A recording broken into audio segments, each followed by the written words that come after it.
Good evening, everybody. I'm so delighted to have you here tonight. My message is very short.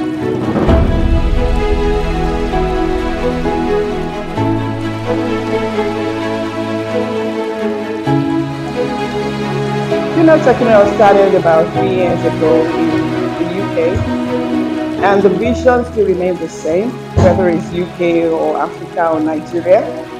Our mission is to empower women. We know that there is gender disparity in terms of entrepreneurship, leadership, and so on and so forth. A lot of people confuse that with feminism and things like that. It's not about one gender overpowering the other. Female Techno is about empowering, innovating, and igniting. We want to really set the startup landscape on fire. And we know that, with girl power, if we set our mind to things, we get it done. Not only do we get it done, we do it excellently. So once again, my team and I want to welcome you to Female Founders Lounge, Lagos, Nigeria. Thank you very much.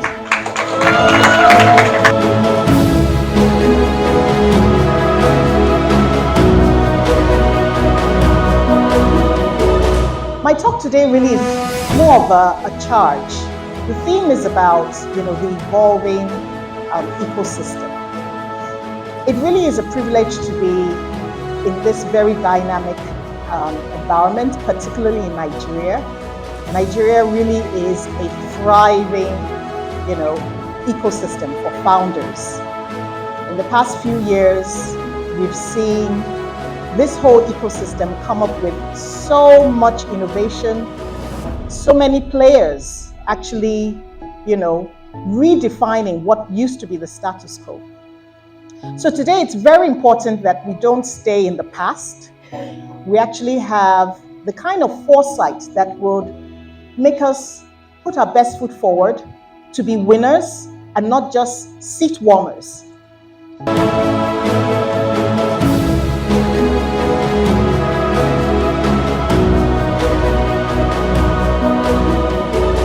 And the third thing would be paying very close attention to the data about your customers telling you. Know how to run cohort analysis. Understand the best channels to acquire those customers, what the cohorts are telling you. Understand how much it costs to acquire a user and how much those users are making your business back. As women, you must realize that we are responsible for the life we live. We are responsible for the stories we tell. And we must realize that love is not the direction, it's the direction.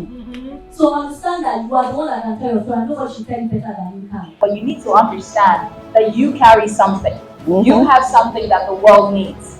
The only thing is you just may not be showing it to us. And until you turn on that light, nobody's going to know you.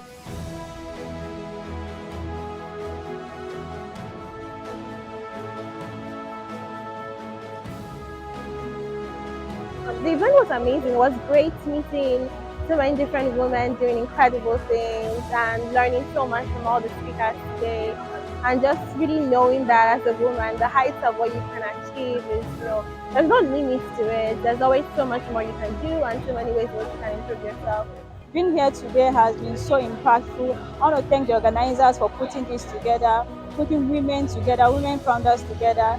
The fireside chat was very, very impactful. I learned so much about how to move my law firm to the next level using technology. So, I just want to say thank you so much.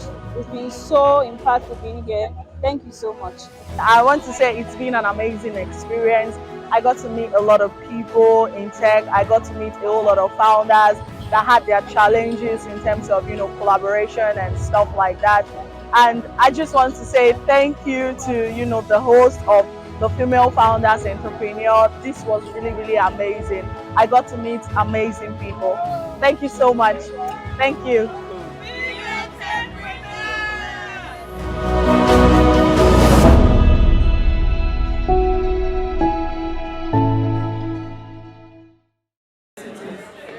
Okay, thank you so much for networking and walking about. Really appreciate it. Can you please take a seat now? We're starting in about 2 minutes. Female tech for now, we keep the time. Can we all take a seat now, please? Can we find our way to our seats, please? Thank you. The next thing we're going to do is going to require you to watch me and copy me. If you don't watch me, you can't copy me. And you don't know what's coming. So it's important you pay attention. Now, we're going to have some little nibbles served to you, but you're not allowed to touch it until you watch me and copy me. Okay? Yeah. Can we go for it? Is everybody watching? Okay. And don't forget, you watch me, and then you have to copy me. You haven't watched me if you are not copying me. We got that? Yes? Yes? Yes. Roll with me, you know, we're not going to be boring here. This is not a conference. This is a lounge. So you're going to lounge and do what girls do. You guys are in for a treat. Yeah, go ahead and play whatever we need to get ready. Watch me. Watch me. I haven't started yet.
appreciate your being here.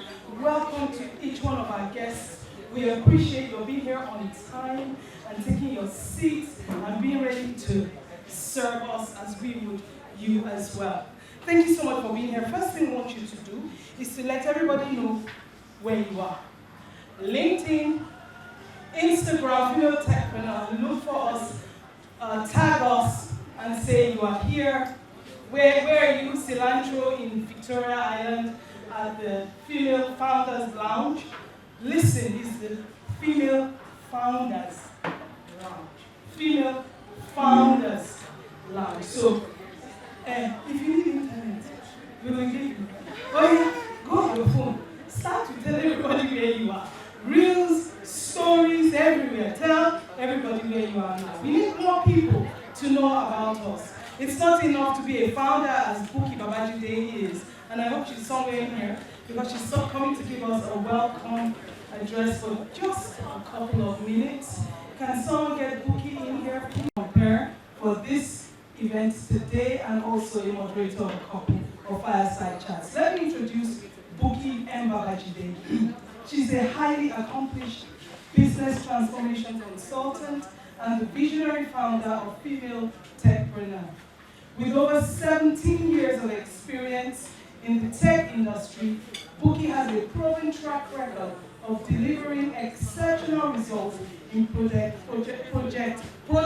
management, cloud platform implementation, digital transformation, process re-engineering, change management, and business consulting. Before I say a round of applause and welcome Bookie Babajide, may I just say this?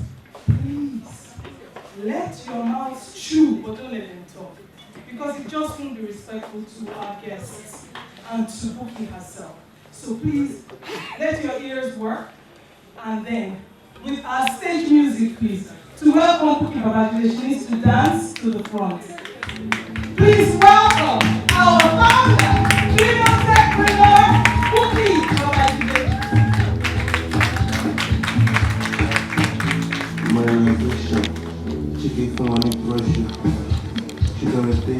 Good evening, everybody. I'm so delighted to have you here tonight. Um, my message is very short. I think we've kind of overlabored this event, publicizing, and you all know why you're here. Um, Female Techpreneur started about 3 years ago in the UK, and the vision still remains the same, whether it's UK or Africa or Nigeria. Our mission is to empower women. We know that there is gender disparity in terms of entrepreneurship, leadership, and so on and so forth. A lot of people confuse that with feminism and things like that. You know, I'm married and I have 3 boys. It's not about one gender overpowering the other. We know that from history, it's always been a man's game, right? You know, especially in Africa. So if we look at businesses that women lead, the ROI is fantastic. So why would we not tap into that? If I know that this individual, regardless of whether it's male or female, can deliver. So my message to us tonight is the work is not for, is it working? The work is not for one person.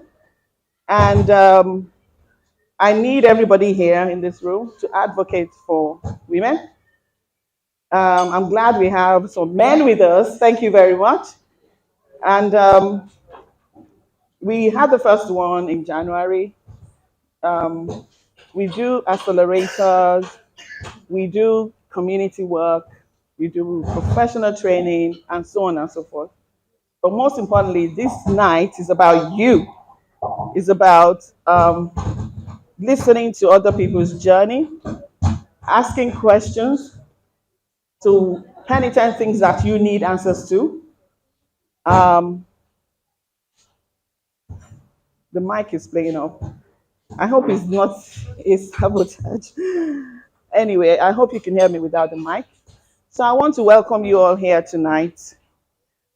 Thank you for being here. And I hope it's everything you wish for and more. I'm interested in your feedback. My team and I are on ground. If there's anything you think could have been done better or we did great at, please let us know. I know some of us will not be staying to the end of this program. So that's why I'm saying this now. I'm accessible to everybody. Feel free to reach out to me. And Female Techpreneur is about empowering, innovating, and igniting. We want to really set the startup landscape on fire. And we know that, you know, it's girl power. If we set our mind to things, we get it done. Not only do we get it done, we do it excellently. So once again, my team and I want to welcome you to Female Founders Lounge, Lagos, Nigeria. Thank you very much. Thank you so much, Bookie. So without much ado, I'd like to introduce to you this evening Oh. our keynote speaker, and she's popularly known as Mo Abudu. I only found out when I joined her profile that her not full name, there are two other letters to her name, Moke Abudu. She's my namesake. Okay, I had to say that. So, very short bit of a bio. Moke Abudu is the managing partner of Afri Local Venture Capital, a VC firm positioned to back pre-seed, seed stage African-focused fintech and digital infrastructure. Or seed stage African-focused fintech and digital infrastructure and or technology enables startups that combine wealth creation and global visioning solutions, driving impact and scalability within the Nigerian West African environment. She brings over 25 years valuable business management, transformation, and investment experience gained in a variety of industries, defining business models of startups and growth trajectories of scale-ups through expertise in data intelligence, product market entry fit, African market expansion, customer development, technology infrastructure leverage, process methodologies, appraisal and pricing, capacity development, governance and investment worthiness. Now, if I lost you, don't be lost. That's why you need to be here. Because someone packed with so much, you need to be here fully. And finally, Mope has a BSc in sociology from the University of Lagos, Nigeria. She's also from my alma mater and is a chartered management accountant, ACMA, CGMA, member of the Chartered Institute of Management Accountants, CIMA, London. I'll stop there. I missed out at least two paragraphs. Please, with our song, welcome Mope Abudu to give us our keynote speech this evening. Please, welcome, welcome. Thank you. Okay. Good evening, beautifuls. Good evening, beautifuls. It's definitely my pleasure to be amongst great women and gentlemen. And really is an honor to be able to share, this evening with you. To be real, and when I say to be real, because we need more platforms where women can really be vulnerable, have safe spaces where we can actually, tell ourselves the truth, beyond all the Instagram kind of, illusions that sometimes can derail us. So it's my pleasure to be able to give you today's keynote speaker. And more importantly, it's about time that we intentionally start putting our best foot forward. So thank you so much for having me here today. My talk today really is more of a charge. The theme is about, the evolving ecosystem. It really is a privilege to be in this very dynamic environment, particularly in Nigeria. Nigeria really is a thriving, ecosystem for founders. In the past few years, we've seen this whole ecosystem come up with so much innovation, so many players actually, redefining what used to be the status quo. So today it's very important that we don't stay in the past. We actually have the kind of foresight that would make us put our best foot forward to be winners and not just seat warmers.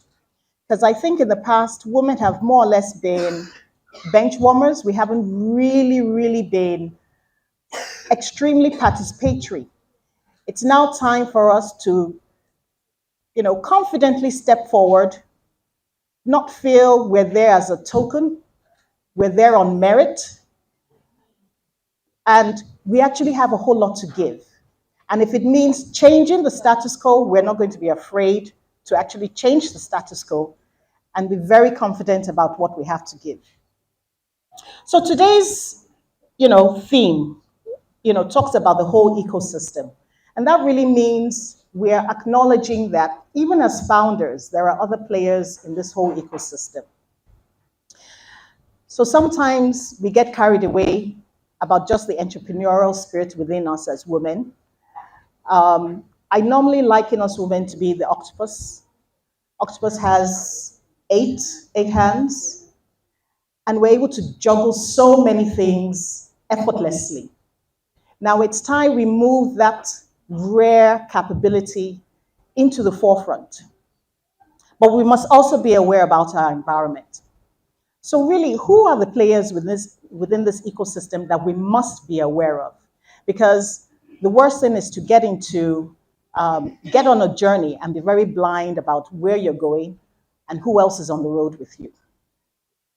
So one very critical aspect about the ecosystem that we see playing out is that beyond having great ideas as founders, which I don't doubt, you have other players like the government.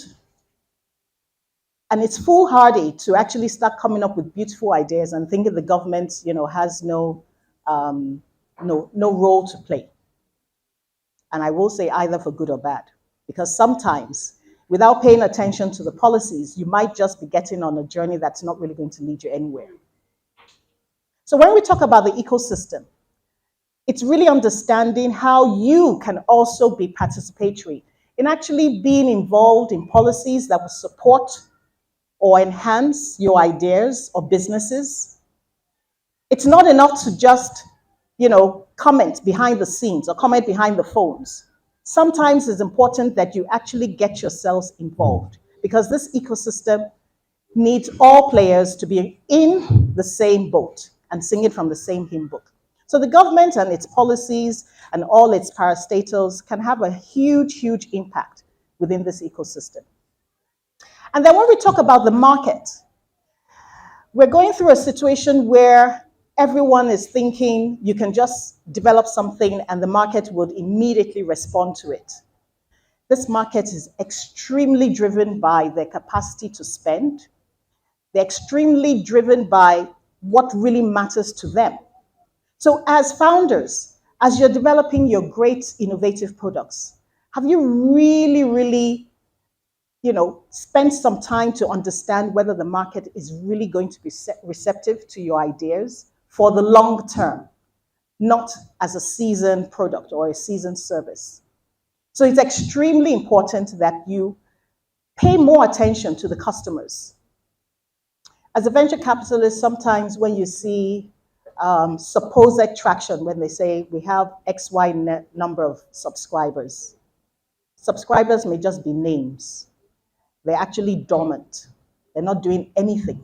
They're not spending. They're not interacting with the product or the apps or the rest. So you need to do a whole lot more to make sure that you're top of mind with this same customer, because your bread and butter actually comes from them.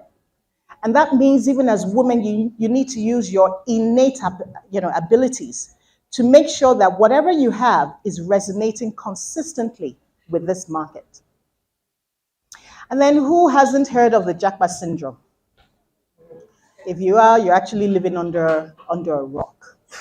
Well, talent and human resource is a huge, huge, huge, very relevant, important aspect of this ecosystem that we're talking about. Because as founders, you will soon find that you will actually start questioning yourself. Should I just stay in paid employment? Because there will be times when your human resource can actually put you in a difficult situation. Talent right now is so difficult to get. And if you do get it, then you have the other hurdle of retaining them. And even when you do retain them, you are on a constant, competitive streak with others who are either looking to take your prized possessions, who you might have invested time and money. And guess where the competition is coming from? It's probably not the person sitting next to you. It's offshore. It's people who you can't even see, who are taking your hard-earned, talent and human resource. So when I talk about the ecosystem that we are all playing in 2024, there are so many stakeholders that as women founders, you need to be aware of. And not only just being aware of, how will you play in this particular area? And then what is actually happening is that we have the macro headwinds. And these headwinds, they're like tornadoes. They are not letting up. And when I say they're headwinds, they are throwing entrepreneurs in every corner, anything to kind of derail them over. But guess what? That's why women founders have that resilience. They have that ability to navigate even those, journeys that might seem extremely difficult.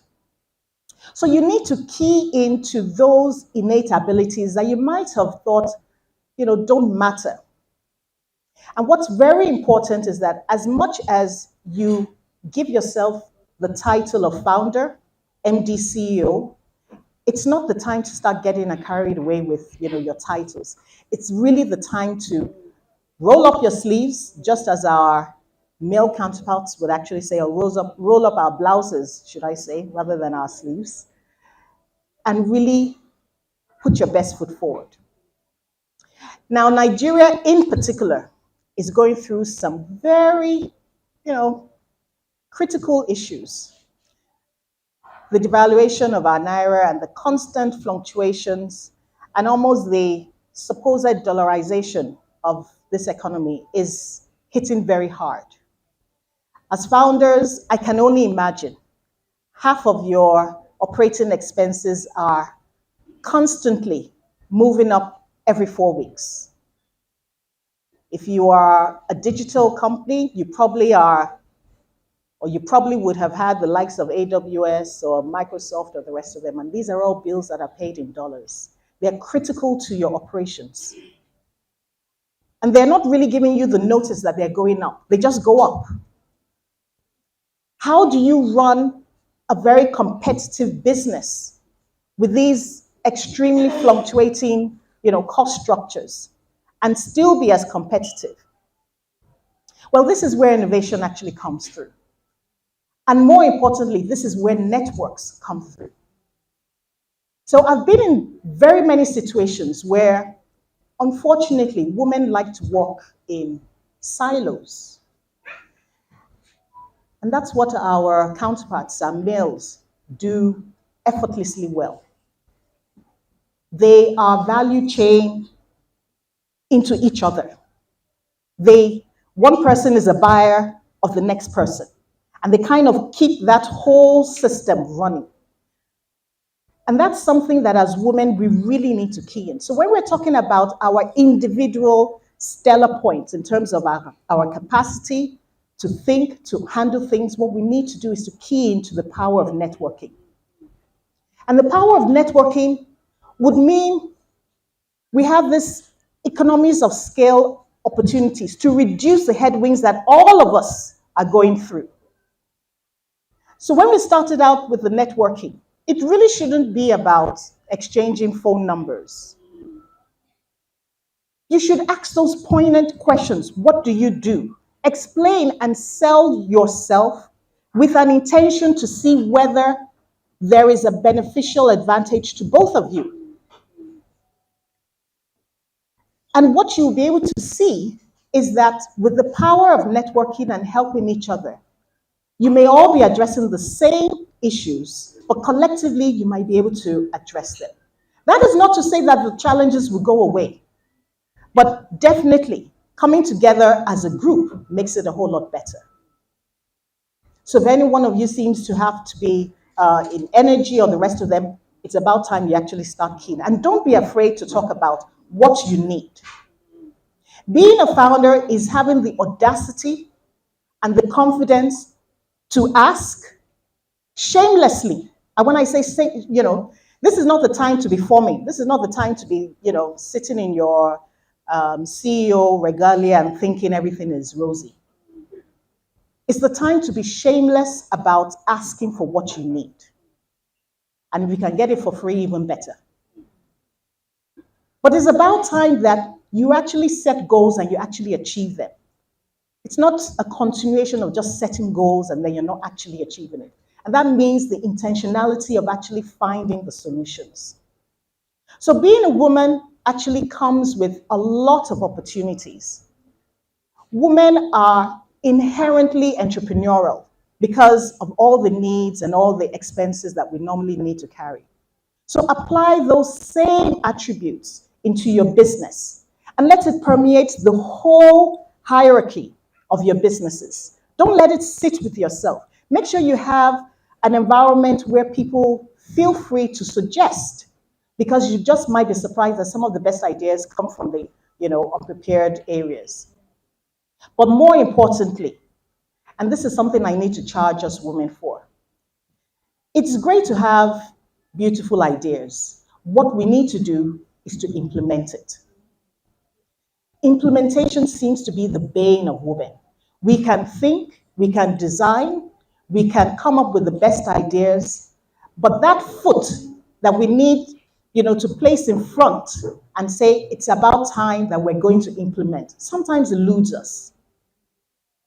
I have met so many women founders, and sometimes I ask them, as much as I support women, don't play the card of I'm a woman first. Because the minute you say that, it's almost communicating you want pity because I'm a woman. No, I'm here on merit. I'm here because I deserve it. And guess what? I could probably do it better than you. So don't be ashamed or don't feel intimidated, even if it is outside of your comfort zone. The macro environment is changing, but guess what? It will keep on changing. So don't think there will be any particular time when the macro environment will be so stable. Some things might get addressed. Maybe it's our electricity one day. Who knows? That still seems to be a far-fetched, But even if that gets fixed, I guarantee you there will be other issues. Is it about your expansion plans? Is it about your growth plans? Is it about your funding? There will always be something. So don't play the pity card. What you really need to do is key into the opportunities that are right under your nose. And when we talk about the whole ecosystem, don't be afraid to ask for knowledge. Knowledge is power, but guess what? Doing nothing with that power doesn't get you anywhere. So it is how you implement, it is how you voice out, and it is how, as a collective, we come together not to backbite and not to backstab each other, but to really, really be supportive of each other. So today, I encourage you to be very confident.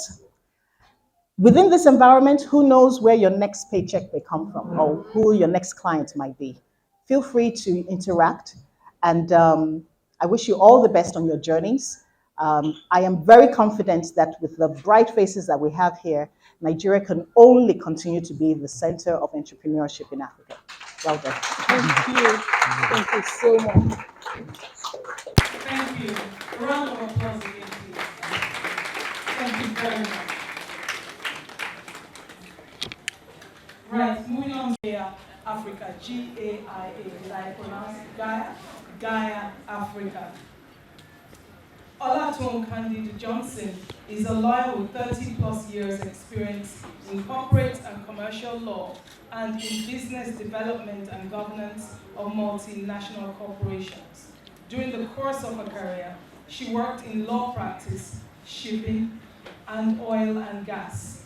Whilst working with the Total Group, she worked in different divisions, including 3 years at the New Business Affaires Nouvelles division in Paris, HQ. Before taking early retirement, she held the roles of General Counsel, Executive General Manager, Management Services Division incorporating legal, audit, insurance, and anti-corruption compliance, and Chief Compliance Officer for the total upstream companies in Nigeria. Before early retirement. Okay. Wow. So I just thought I should let that sit. In 2016, she obtained the Global Executive MBA awarded by LSE, NYU Stern, and HEC Paris, known as the Triumph Global Executive MBA. Olaton is chairman of African Delivery Technologies ADT, parent company of Quick Delivery, a French startup which aims to become the first platform for last mile delivery in urban areas in Nigeria. A French platform in Nigeria. Who is going to, we are going to interpret that. So I'd like you to welcome with our music. Every person, speaker is meant to dance to that channel. Yes, yes. Yes, ma'am. Queen? Queen? Can you please welcome Mrs. Olatoro Kandi? Where am I going? Oh. You're dancing to this. Yeah? Look at what she's wearing. Believe. Where are the people? Good to see you too. Long time too. They are wearing. Please take a seat. No, no, please stand up again. A bit of dance. Oh,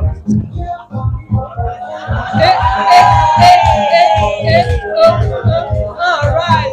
Before I go about time. So we're going to do some. Thank you so much for the music. oh no, no, no. Oh, sorry. So the first I'd like to ask you, welcome. Thank you for you. being here, ma'am. Is it not on? Oh, Okay, yes. it's on. So I did some research on Gaia, and it says on Google, it says Greek for earth, mother goddess, personification of the earth, described as caring and nurturing figure to all the children and plants of the world. The first question I have for you, ma'am, is why the name Gaia? Okay, thank you. First of all, can I just say good afternoon and thank you very much to Buki and the team for having me, for inviting me. This is, I think, sorry, can you hear me? Is it working? A wonderful initiative, wonderful event. I'm sure that everyone will learn from everyone today. So why the name Gaia? And you just described it because Gaia is it's Greek mythology for Mother Earth. And basically, all things sprout from woman, right? Without woman, we're not going to have many people on earth, right? So yeah, so that was the idea. Is like from whence all things sprout, it's woman, and so Gaia was it was actually gifted to me, but that's the name. Right, okay. Thank you so much for that. So, the theme of this short interview is Founder's Journey, Thriving as a Female Founder. Following on from that, my next question, ma'am, is what have been the greatest challenges to your thriving in your businesses? Okay. So first of all, thriving? Question mark. Because if there's anyone who's thriving here, please let me see your hands because it'll be encouraging. I think that basically where we really are here is, stability. We're trying to be stable. And I think, so the biggest challenges, there have been several.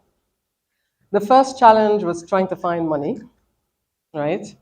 And because, you try to find money, so mine is not a tech business, but it's tech enabled, right? And generally, people don't even understand that kind of business. It's like it's brick and mortar. What are you still doing with brick and mortar? So trying to convince people to actually invest was the biggest problem. Secondly, the type of business. It's a private members club. Yes, it has revenue generate. It's not an NGO, by the way. And I have to say that with a lot of the time, you find that when a woman is doing something, there's an automatic assumption that it's an NGO. And that can be very, you have to keep telling people that no, we're not we're not an NGO, we're actually a limited liability company with revenue. But yeah, so money first of all, getting people to understand the business, staff, the economy, and the rising cost of doing business. As I said, we're brick and mortar, and where there's real estate involved, you're constantly maintaining, you're constantly repairing, you're constantly you just have all these constant expenditure. So money is probably the biggest, and I think maybe the next one is the economy, and then there's staff. Okay. So, does anyone have a question? Because I want you to notice that whatever any founder here is grappling with, Gaia, the founder, grappled with it. And I Is saw grappling he's with it. grappling. And I saw Mosh nod, like thriving. Like she did that, like our heads are just slightly above water. So when you look at people like,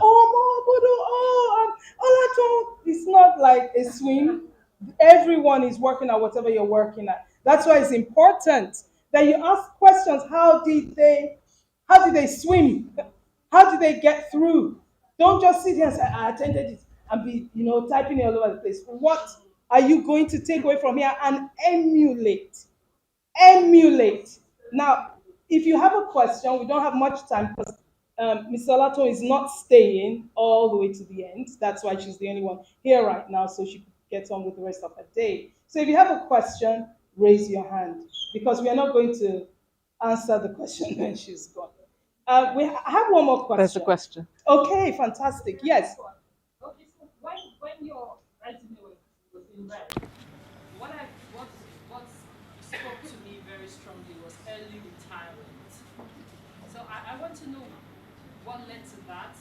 I also want to know if there have been times that you look back and you probably regretted early retirement. Lovely question. So I was actually surprised to find myself in a job for 20 years because I just never thought that I would.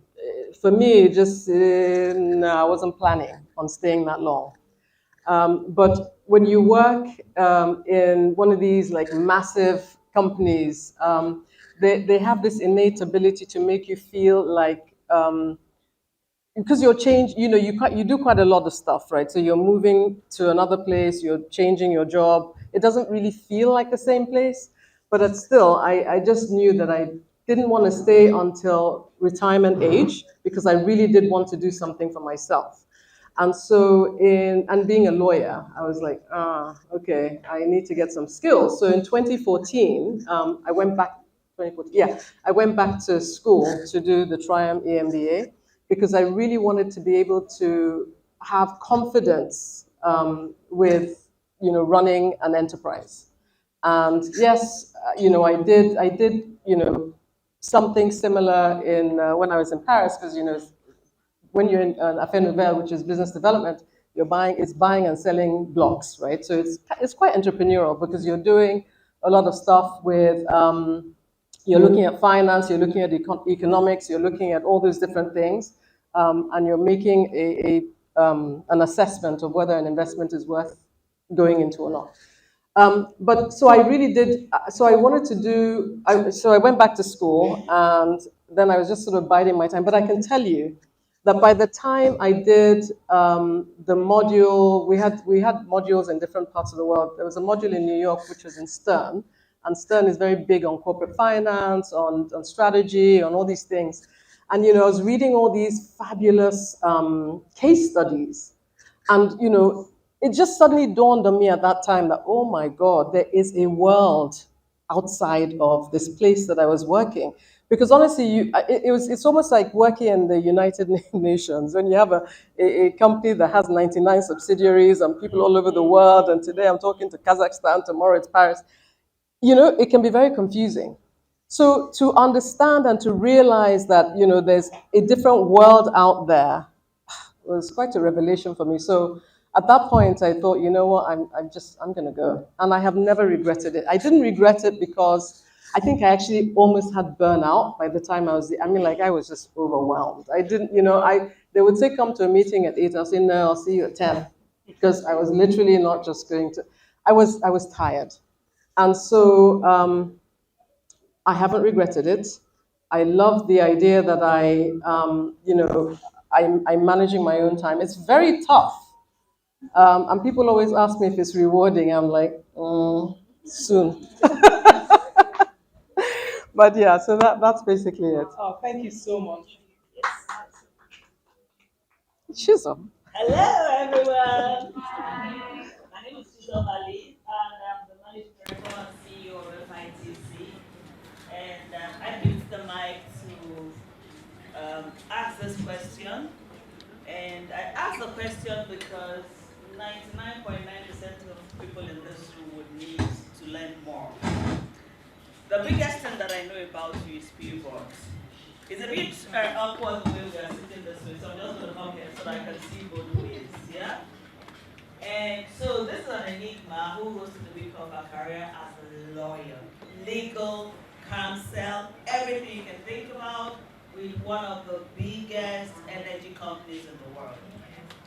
And pivot is the word that I want to bring into what you've done.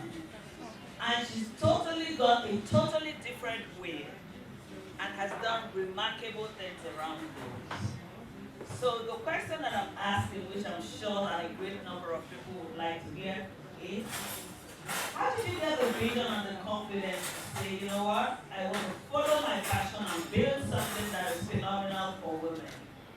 I want to also go through all of the rigors and detours that would make that impact happen.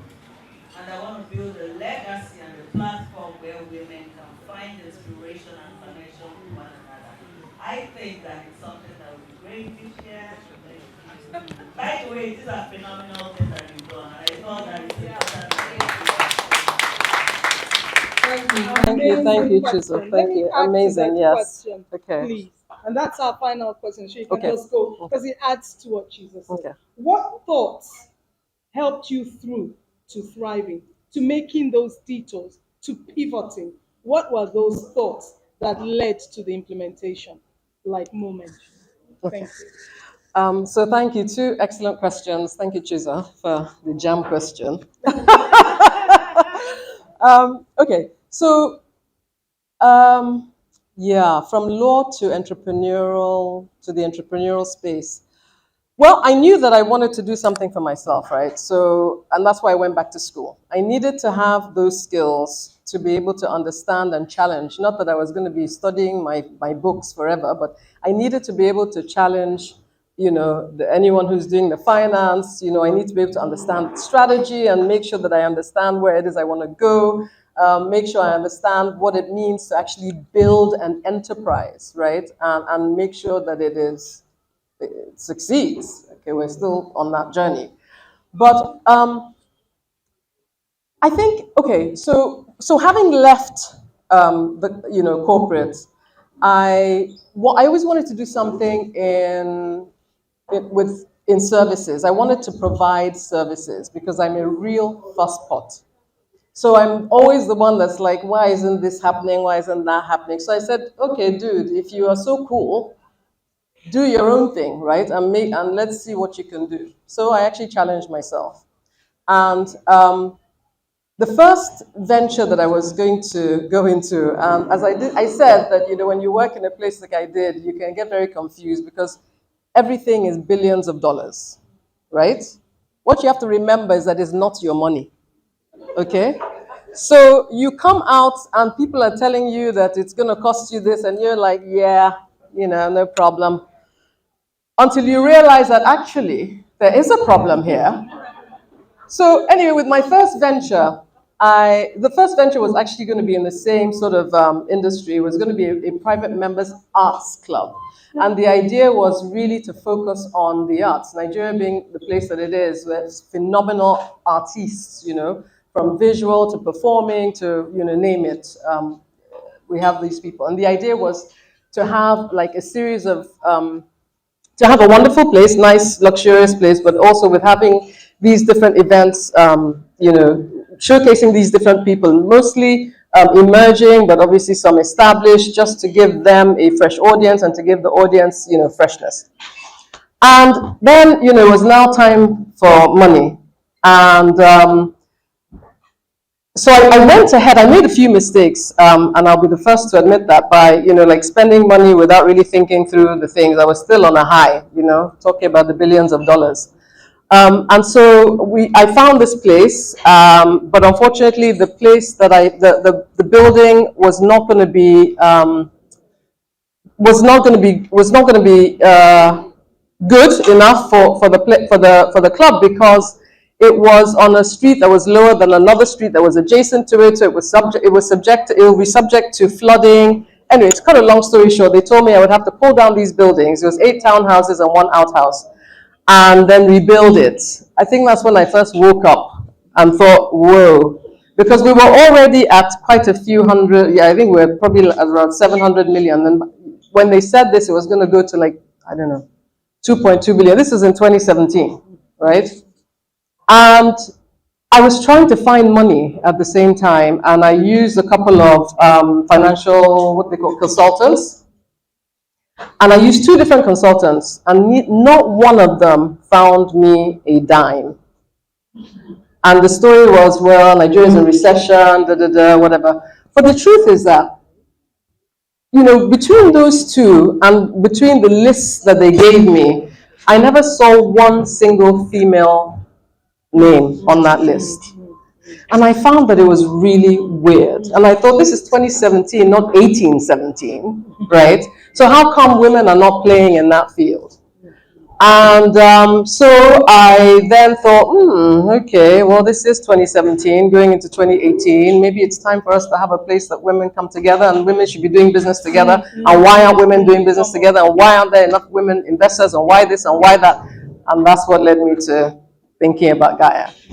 And Gaia is it's not a new thing. I mean, like, it's very much based on a London City Club, and there are thousands of those clubs in London alone, right?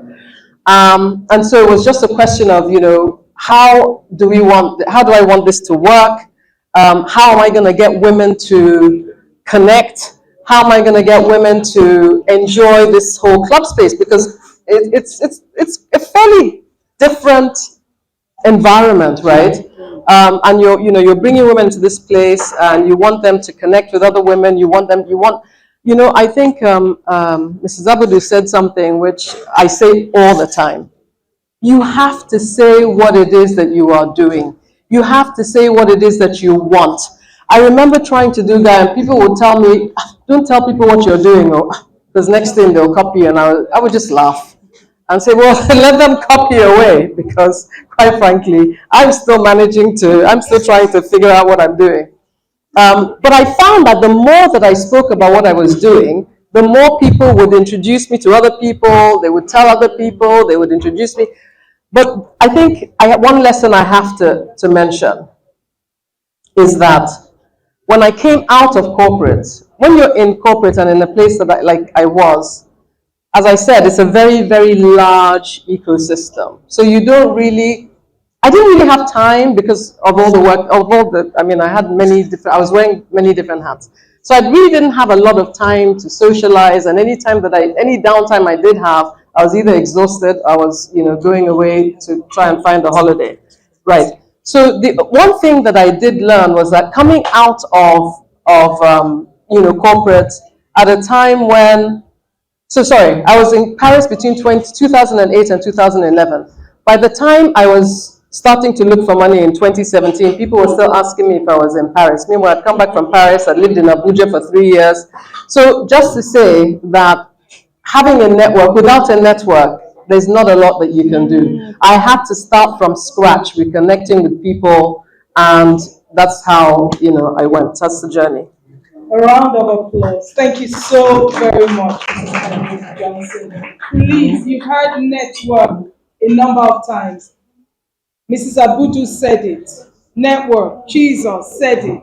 Now, Mrs. Candy Johnson said network. It's not just talk. It's acting on the talk. Otherwise, talk is just empty.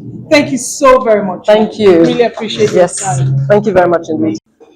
Okay, awesome. Yes, this is the second. So just a bit about myself and what I do. I work in tech, and I'm a product manager. So we're the ones that just decide, what the software should look like. So if tomorrow anybody comes, says, oh, we have this business idea, and it's a technology business idea, we're the ones that break it down into tiny bits, have it designed, and then communicate the specifications to the software engineers that build it out. So that's what I do. Okay, so a bit about VFD Microfinance Bank. We're part of a very big group.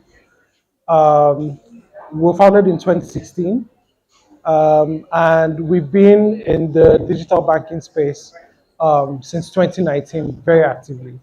Um, as of this very moment, we have about 3 million customers and a growing business customer base as well.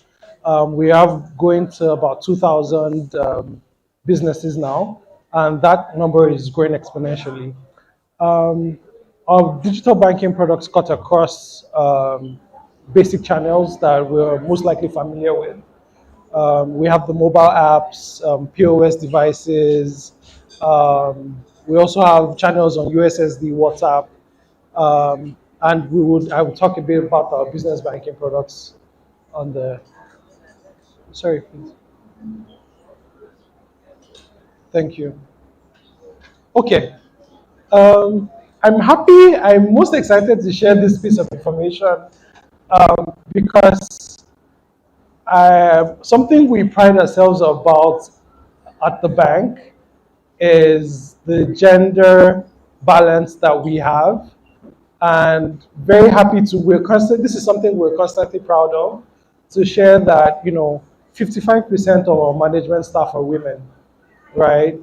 And we brag about this a lot. So thank you. Yes, you can clap louder. Thank you. Thank you. And I mean, one of those fantastic women is here today. We're sharing some more insights on how we're doing. So this is something we're happy about, and this reflects across the vision of the organization itself. And that's daring to say that we're very confident in supporting women, either women in business or women who are, striving towards a particular career. We have different initiatives that we've created. So we created this interesting acronym. It's called Achieve. So you just see the breakdown of what achieve means, and the H there, we played around with the H, and that's where we focus on women.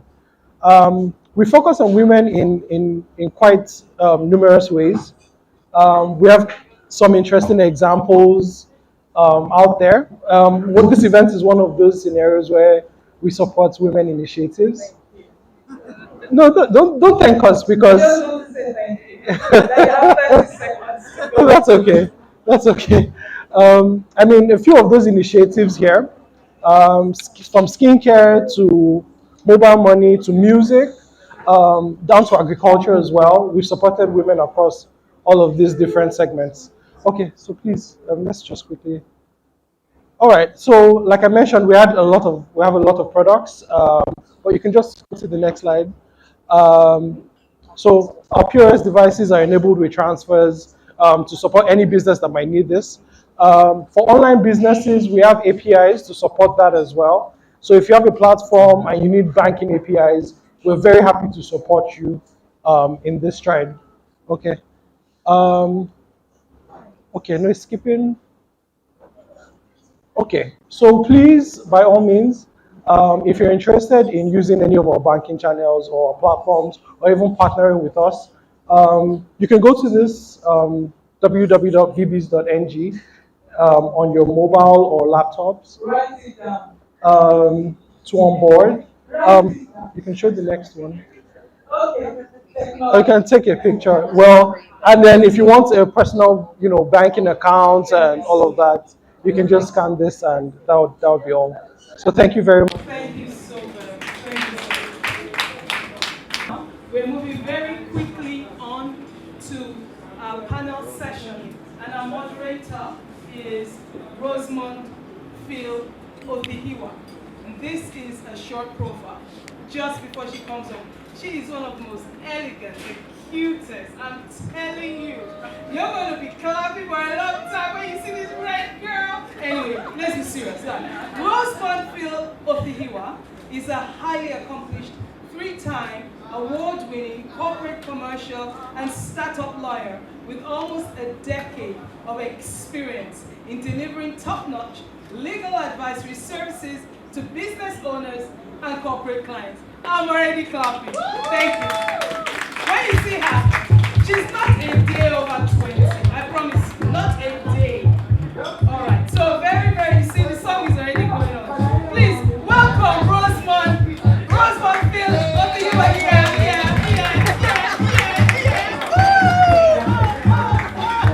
Here you go. Good afternoon, everyone. I am so excited. Good afternoon. Before I sit down, I just want to say that I am extremely excited to be here because I can see that women who are doing great things are in the room. If I should negotiate the net worth of everyone sitting in this room, I'm sure we could buy the World Bank, can't we? So please, can we celebrate and put our hands together? Celebrate yourselves. I just want to say a very big thank you. I am really excited. I get to speak to women who keep shattering glass ceilings, who keep letting us know what is possible. And I'm also excited that we don't only have women on this panel. We have an elegant doctor also in our midst. So please, I want you to also celebrate that fact in advance. Thank you so much. Now, we have 45 minutes for this. I intend to ensure that we keep to time. So standing on all of that protocol, I will be reading the bios and making short introductions because, of course, we all know after now we're going to be having some networking sessions. So there's someone who's going to be sitting on this panel who has an answer to the question that you've been asking for a while. I would start with none other but the amazing gentleman in our midst who is none other but Dr. Babatunde Ogenebushe Obrima. Please sit. I'm definitely going to read his bio. He is the Chief Operating Officer of the FinTech Association of Nigeria. He is a FinTech enthusiast and a multi-skilled individual with working experiences spanning the banking sector, non-bank financial services sector, financial consulting services, product management. His professional career commenced at First Bank Nigeria PLC, and he has worked in various banks during his banking career. Ladies and gentlemen, let's put our hands together for Dr. Babatunde Ogenebrume Obrima.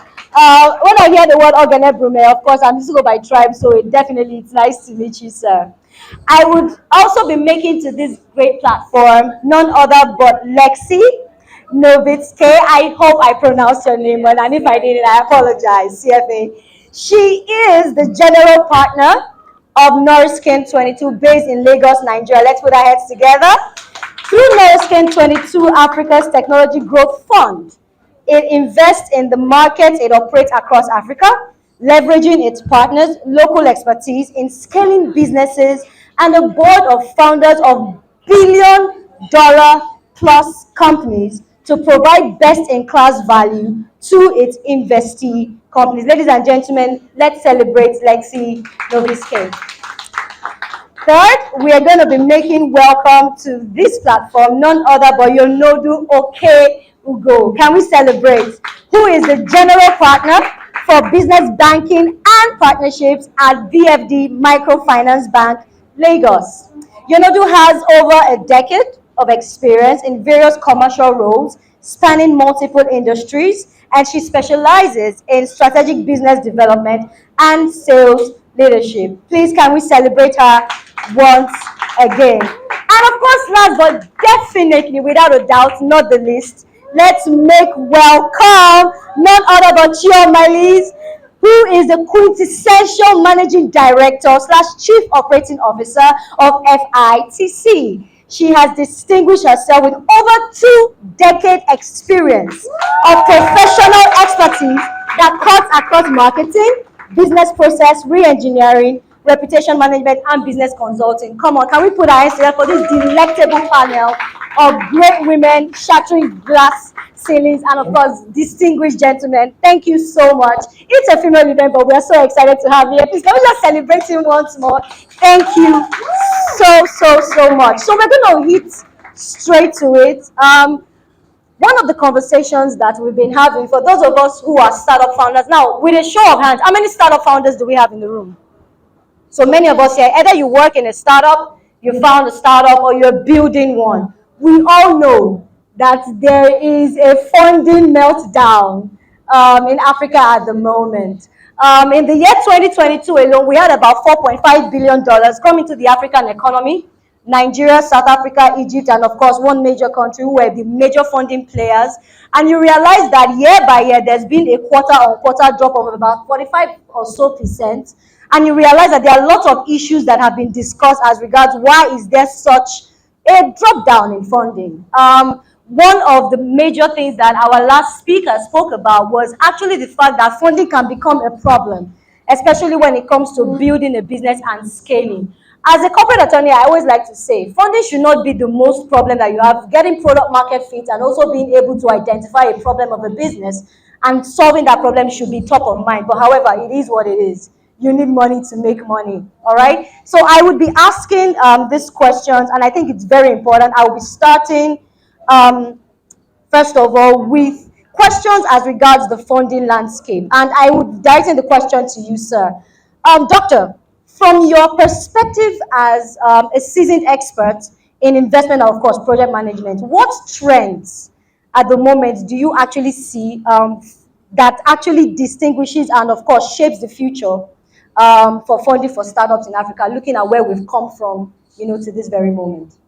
Thank you. Thank you very much. It's a pleasure to be here. So when I said the final word says one mind, okay. So when you look at the investment space today, it's not just a Nigerian problem, it's a global problem of funding issue. So we see people take investors' money, and the first thing they do, they take their families to UK or to America, they get an apartment in Banana, and they buy a Mercedes Benz, and then they fly first class with the hope that the next round of funding will come. And the next round did not come. And given we had with Michel Lege, and he says that for many years, he never flew business class. It's a switch. They always flew the economy, and then one incident calls him and says that, come for a meeting in Abuja now, and he gets to the airport, and there was only business class he could get, so he bought business class. And he goes into the plane, as was trying to put his luggage up, he looks into the economy, and the first row was the chairman of the industry in economy. So that was his most miserable flight. He went to the chairman, let's swap seats at the end. I said, no. But what I'm saying is that there has to be, you have to have a principle of delayed gratification if you're willing to build a legacy. So investors are beginning to look at this thing. What's your governance structure? I see investors now putting independent directors on boards of startups because you want to see how the money is being spent. I mean, this is working capital, and maybe use it for personal assets and for what's not. What's money. So those are things, these are trends we're going to see going forward. Money is scarce. So if I'm going to put money, I'm going to look at all those things. How are you doing with all these things? Where do I see you in 10 years' time? I mean, speaking to you, do I see someone who is willing to diversify? Because if you're not willing to diversify, it's achieving every day. Today we're talking about blockchain. Tomorrow it might be chain. Something is going to something will change. It's an emerging technology space, and every day something is happening. So, are you dynamic enough to be able to be flexible enough to change if something goes wrong, in your industry? So those are things that investors are going to be looking at, and so it'll be a startup. You must be looking at those things. The days where they're throwing numbers around. Investors want to see the figures. Yeah. I'm sure later we'll talk more about it. You want to see the figures, so don't tell me there are 200 million people. No, you have the markets. And what does it translate to? Thank you very much. Let's put our hands together. Thank you so much. And just going from that answer, over to you next week because American is such a powerful force, especially in the African funding ecosystem. I know there are some founders here who would want to have conversations with you as regards venture capital, but I would love to ask you, with your extensive experience, what are some common pitfalls that startups actually make they fall into when they're trying to seek venture capital funding? And how can they avoid that? In just a minute. Well, maybe I'll back up and talk about some major pitfalls they make when starting a business. Number one is if you're running a tech company, have a product-led team. Be able to build that internally without having to raise investor capital because, as the doctor mentioned, you need to get to market, you need to test it out, you need to make sure your product works. And most investors will not invest unless maybe you worked at Google or Airbnb or something, and at one of those big fancy companies and are now starting a company. Otherwise, most investors are not going to invest unless you already have a product built, you've been able to bootstrap that, and you've been engaging with your customers. Number two is, although the comment about market sizing I think is important, it also is important that your business is targeting a big market size. If it's a smaller market size, you better hope those consumers have a high revenue per user because it's going to be much, much smaller. I mean, we're investing in businesses that are targeting mass market potential. We're not doing e-commerce companies. We're not doing things around beauty and lifestyle because we think that market segment is quite small. Other investors might think differently and be focused on those spaces, but we're not. And the third thing would be paying very close attention to the data of what your customers are telling you. Know how to run cohort analysis. Understand your best channels to acquire those customers, what the cohorts are telling you. Understand how much it costs you to acquire a user and how much those users are making your business back. I will always, no matter how early the company is, dig into those cohorts, and I'll ask you some really complicated questions, and I would expect you have a reason for them. If you don't, it means you don't understand your customer base. So those are the number one things. And maybe I'll add one thing on the pitfalls. Never propose your own valuation when you're going to an investor. I mean, if let's say you're realistic, you're maybe underselling yourself, but most likely, most entrepreneurs put their valuation at way more than the market should actually tell you. If that, and that makes you lose a lot of credibility. So those would be my primary comments on always have your materials ready, have a pitch deck. There's a very standard format for a pitch deck. Don't try to do anything fancy outside of that. Investors have like a 10-second attention span. We get hundreds of these a week. We have to be able to go through quickly, so keep everything very similar. Always have your traction in there. Be as transparent as you can about traction, because there's two things that I look to. I first look at the problem solution slide, very quick. Then I'll look at your traction slide and the team. Most of the time, if those look good, then I'll look at the rest of the things in the deck. But make sure that you are very transparent on your traction, how much you're making. Or maybe you're not making money yet, but you have active users that are willing to pay. Put that in there and show me. Please let's put our hands together. That was very solid. Know your market, know your traction, know your numbers. Be humble with your valuation. I'm sure we heard that. Thank you very much. Over to you, Nodu. Being the general manager of business, banking, and partnership at EFD, it will be very important to know your thoughts on the importance of building relationships with your investors as well as with your customers. Listening to the presentation, you've had at least 3 million customers. I'm sure that was a journey. But if you can summarize that in 30 seconds or 1 minute, what would you say is the best way to be able to cultivate relationships with major stakeholders in your companies from a customer perspective and, of course, an investor perspective? Thank you. Thank you very much for that question.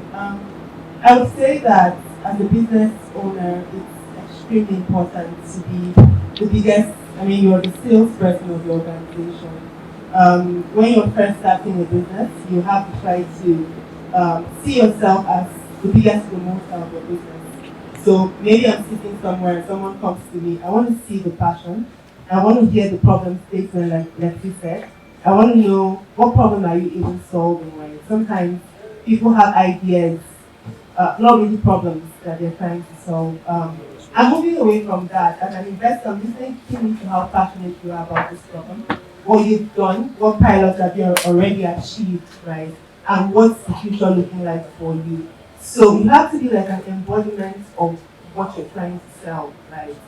That's number one. So I would break it down into two different segments, right? The first is when you're trying to get funding, and I meet you for the first time, and then maybe I believe in your business and I fund you. I think people sometimes miss that. Sometimes that's the missing link, because immediately you get that funding, that communication shouldn't even stop. Because number one, there's more where that came from.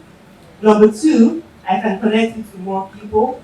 I can, whatever product you're trying to sell, I mean, I have my own network of customers that might also be interested in the same product. So once you get the funding, I want you to communicate with me more than you did before.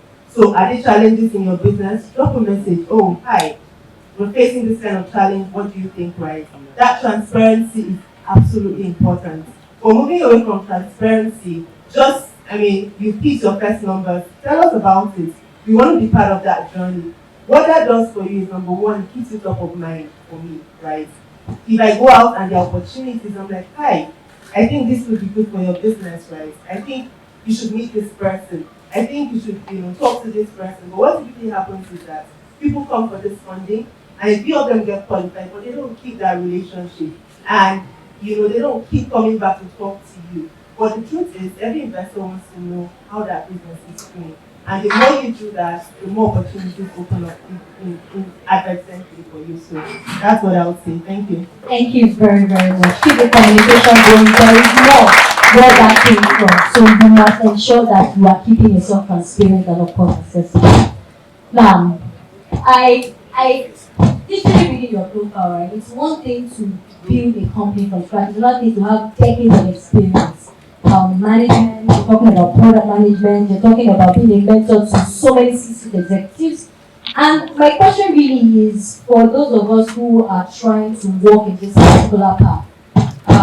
There are lots of experiences you've been able to gather, and if you're going to speak to a founder in terms of being able to scale for growth, what would that advice look like? And what are some practical steps that we can begin to implement from now that can enable us to think long term and, of course, think from a sustainability perspective?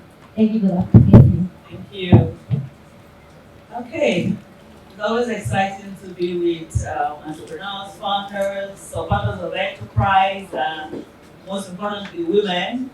As everybody who knows me know, I do so much with women, and if you are within that space, you'll find that women creating this sort of platform is extremely important, since women cannot be like the men and do their boys club thing. Women are always learning from one another, and that's really powerful. So thank you so much, Female Founders Lounge Lagos, for putting this together. Thank you. Awesome. So one of the things that I would say to founders, and whatever the stage that you are, the biggest vision for a founder, I believe, is scale.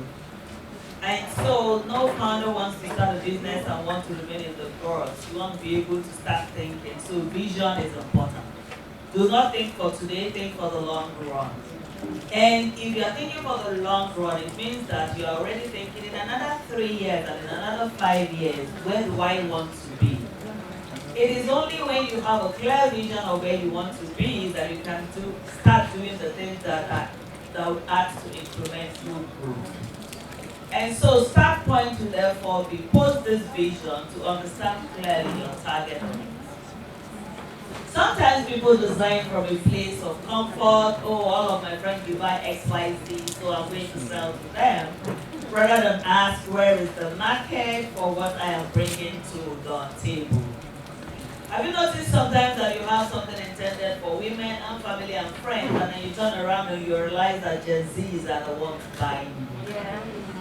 And I'll give you a typical example. There is not a single fintech company that was thinking Gen Z and millennials phenomenon. But all of a sudden, the Gen Zs and millennials have flipped the narrative, and they don't even want to go to traditional banks because they have simply followed the agility of the fintech companies. You notice that.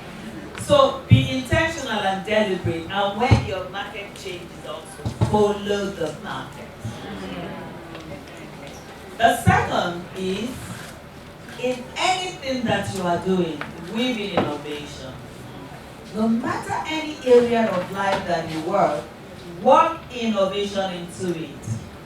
So many people are wondering why a good number of us are not even buying any clothes abroad anymore. Because somebody just thought about what's even in this Itoku in Abeokuta and Ire that we cannot use that to replicate the beautiful dresses that we find on the runways. And so today, 50% of us in this room are actually wearing very glamorous clothes from indigenous fabrics, true or false? And that's what 10 years ago somebody else would probably have looked down on because they can't even attend a conference in it, they can also speak at conferences in it. But it's all through innovation that somebody's changed the game. So now today people will hear Jide Batik is blown up and many more others by virtue of someone creating that market. So that's innovation.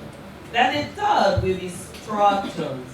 Systems and structures are really very important. So you're looking at all of this vision for the next 5 years, and you're 2 years into the next 5 years, and you realize that the cash flow is huge, significant, and more than what you thought. And so you're dipping into that pocket to be able to buy the next beautiful purse or the Valentino shoes without understanding that they must be able to separate things. And systems and structures are not until we become total energies that we're able to get a basic finance applications working for our business, or be able to get a basic reporting, or be able to track our sales and track our records. And you also do not have to be in big technology company to capture your sales and document your sales. A lot of times today, structures are built around the basic things that technology can do. So even if you are not able to hire the best of the CFOs at this stage, leverage a technology app that can capture, track, and record all of your sales. You would never, ever be able to scale if you are not documenting those transactions. And so when you're going to Leslie and you're saying to Leslie, you know what, we've brought a revenue from say 10 million to 100 million in a few years, and they say show me, and you're looking for a bank statement to show her, would that work? No. You want to be able to find somebody who can leverage the things that you have done to be able to share. Item number 4 is technology and technology and technology. I always say to technology people that they are the least in embracing technology. And so for the technology people in the room, they are good to develop good products and sell to other people, but they are also not leveraging. Leverage technology to do the biggest things in your business and drive opportunities for the scale you see. Lastly, positioning and positioning and positioning. Tell your stories. Share your stories. Who knows you? Who's heard about you? Who knows what you are doing? Do not be so big. Do not wait to be so big to cover the pages of this day. And whether you don't like this day or not, put yourself out there. Yes, and if you are in any business, irrespective of how much you hate to write a blog. When you write a blog on your legal firm, on your fintech, on your fashion, on your food, on your restaurant, your voice is heard. Yeah. And in today's world that is so digital, your voice can be heard in Australia, and you find a venture capitalist in Australia giving you $1 million just because they read about you online. So position and brand yourself. Oh, thank you so much. We have 10 minutes to go, and I am very particular about time. So we're going to take the closing questions. And this question is, if you could give one advice to an entrepreneur, one advice on how to thrive in this economy in terms of this funding landscape and how they can make the best out of it, what would you say? I would take one. Can we have room for just one question? 20 minutes. 20 minutes, awesome. So let's have that, and then we can take them. I'm sure we have questions in the room, so just prepare them so that you can get those answers. So I will just walk back down from Delta, so let's see, of course, you know, and then we can have your own thoughts in a minute or two. Thank you very much. Solve real problems. Love that. Yeah, so I might add a little bit to that. I mean, I would say don't do another business, don't do the same business that 100 people have done before you. There are a lot of problems to be fixed here. I mean, just to give an example, fraud has absolutely imploded. There's not enough home-built fraud transaction monitoring systems. Find something where nobody is really tapping that market and build for that space. The second thing I would say, just given the environment we're in, try to also make at least a piece of your revenue hard currency if you can, but that's also very highly dependent on the business model. But that fraud transaction monitoring piece, that would also, you could charge hard currency for that. Thank you very much. That's what I have to say after that. Let's keep preparing our questions. For especially female entrepreneurs, I would still believe in yourself. There's maybe some personality that makes us a bit timid or very reserved. We don't go out there and I watch my male colleagues and sometimes I see how vastly different they are. They're so comfortable to just call anyone. It could just be a guy they saw at the bar yesterday and like, oh guys, hi, what's up? I need help with this, right? Be comfortable to ask for help. And just, meet people, go out there, sell your business, ask for help. But in doing all that, also be true to yourself. When there are challenges, when there are obstacles, come back to say, it's difficult in this way, how can you help? As opposed to trying to cover it up right. Especially when you're looking at this business for the long term, be very open to being transparent with your investors and everyone else around you. Thank you very much. That was very terrible. For me, it's mentorship / sponsorship. Who is the best in what I'm doing? Nail the person. Find the person, whether it's a man or a woman. Wherever the person is, hold on the person to say, show me how. And for sponsorship, ask people to put you in the room. Do not say that I will not ask. Women do not like no. I had the privilege of setting up consulting that I ran for 10 years, from 2009 to 2019. The biggest success factor that I had was that every single month, beginning of the month, I outlined all of the enablers that I know in my industry. And I would walk over to Cost Charities to say, I see you do things with Nest Oil. I would like to know the group managing director for Nest Oil. And who else is to tell Nest Oil that I'm already doing great things for them other than the managing director of Cost Charities?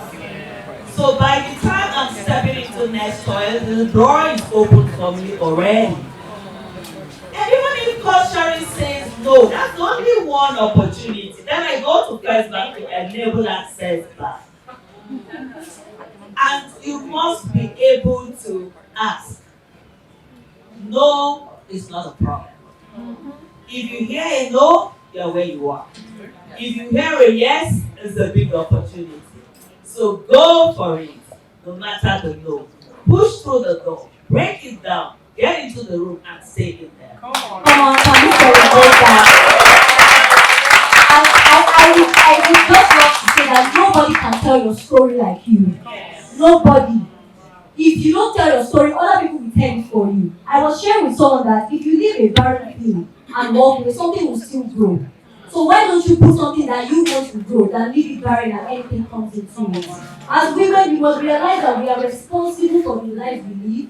We're responsible for the stories we tell. And we must realize that no is not misdirection, it's redirection. So understand that you are the one that can tell your story and nobody should tell you better than you can. Alright, so I just want us to celebrate these beautiful minds that have graced us with their experience, their knowledge, and competence. We are so grateful. So I have been told that we have some minutes, and so I would love us to take questions. We already have some hands raised already. So we have 1, 2, 3. I just want to ask a quick question.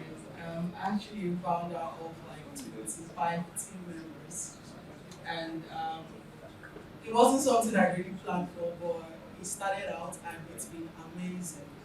But in a situation where you have a team of people that's starting this product with you and they are underperforming, how do you manage the situation as a founder? It's something that has been at the back of my mind. Is it to let them go, or still grow with them and try to? I just want to know this. Thank you. And I'm just finding myself into tech space, coming from the tech business. I run a manufacturing business.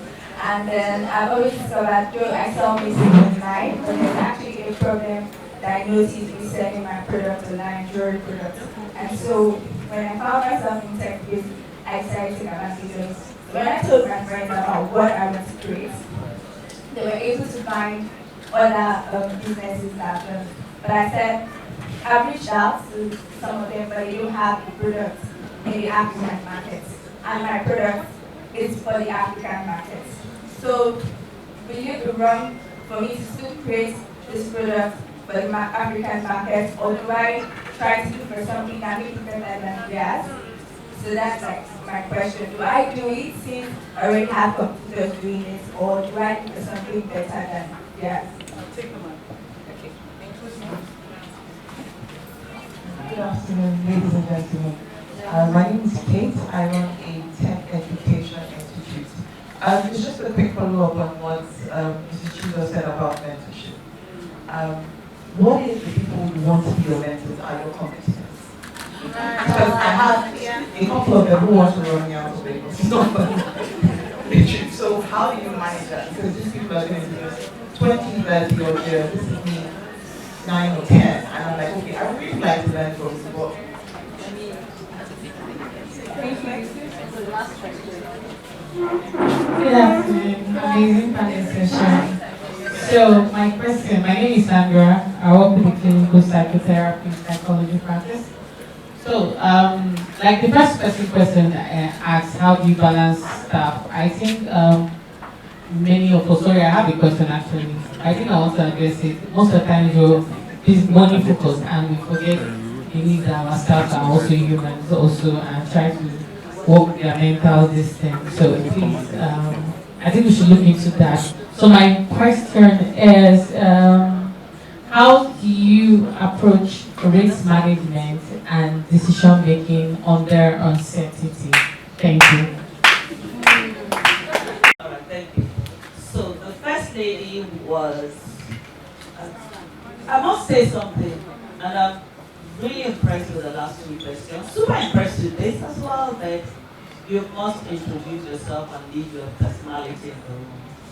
So when you stand up and you ask questions and you don't talk about your name or what you do, people may actually forget.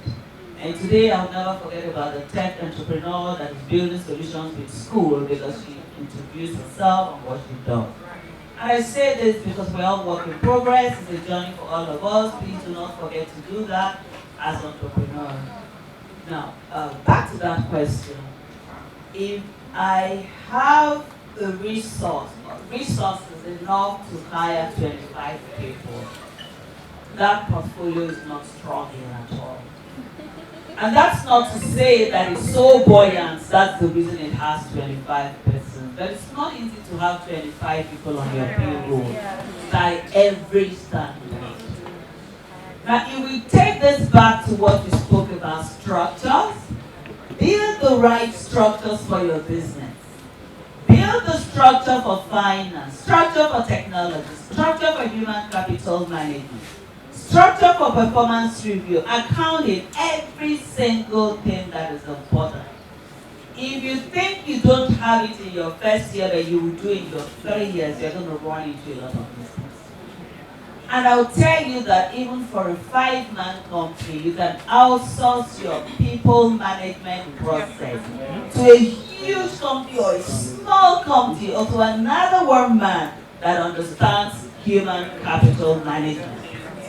And so, because women like to wear their emotions on their faces, on their shoulders, somebody is coming to work and misbehaving, and every single day you're yelling at Sholan, yelling at Adi, and yelling at... You don't need to do that.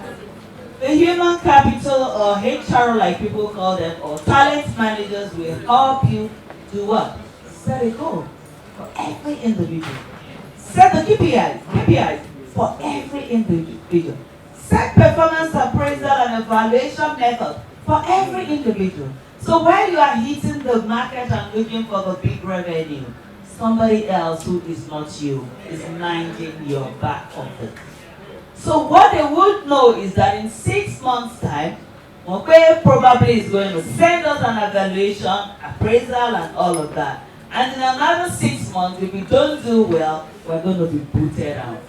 At that time, it's not about you anymore. There is no sentiment. There is no passion.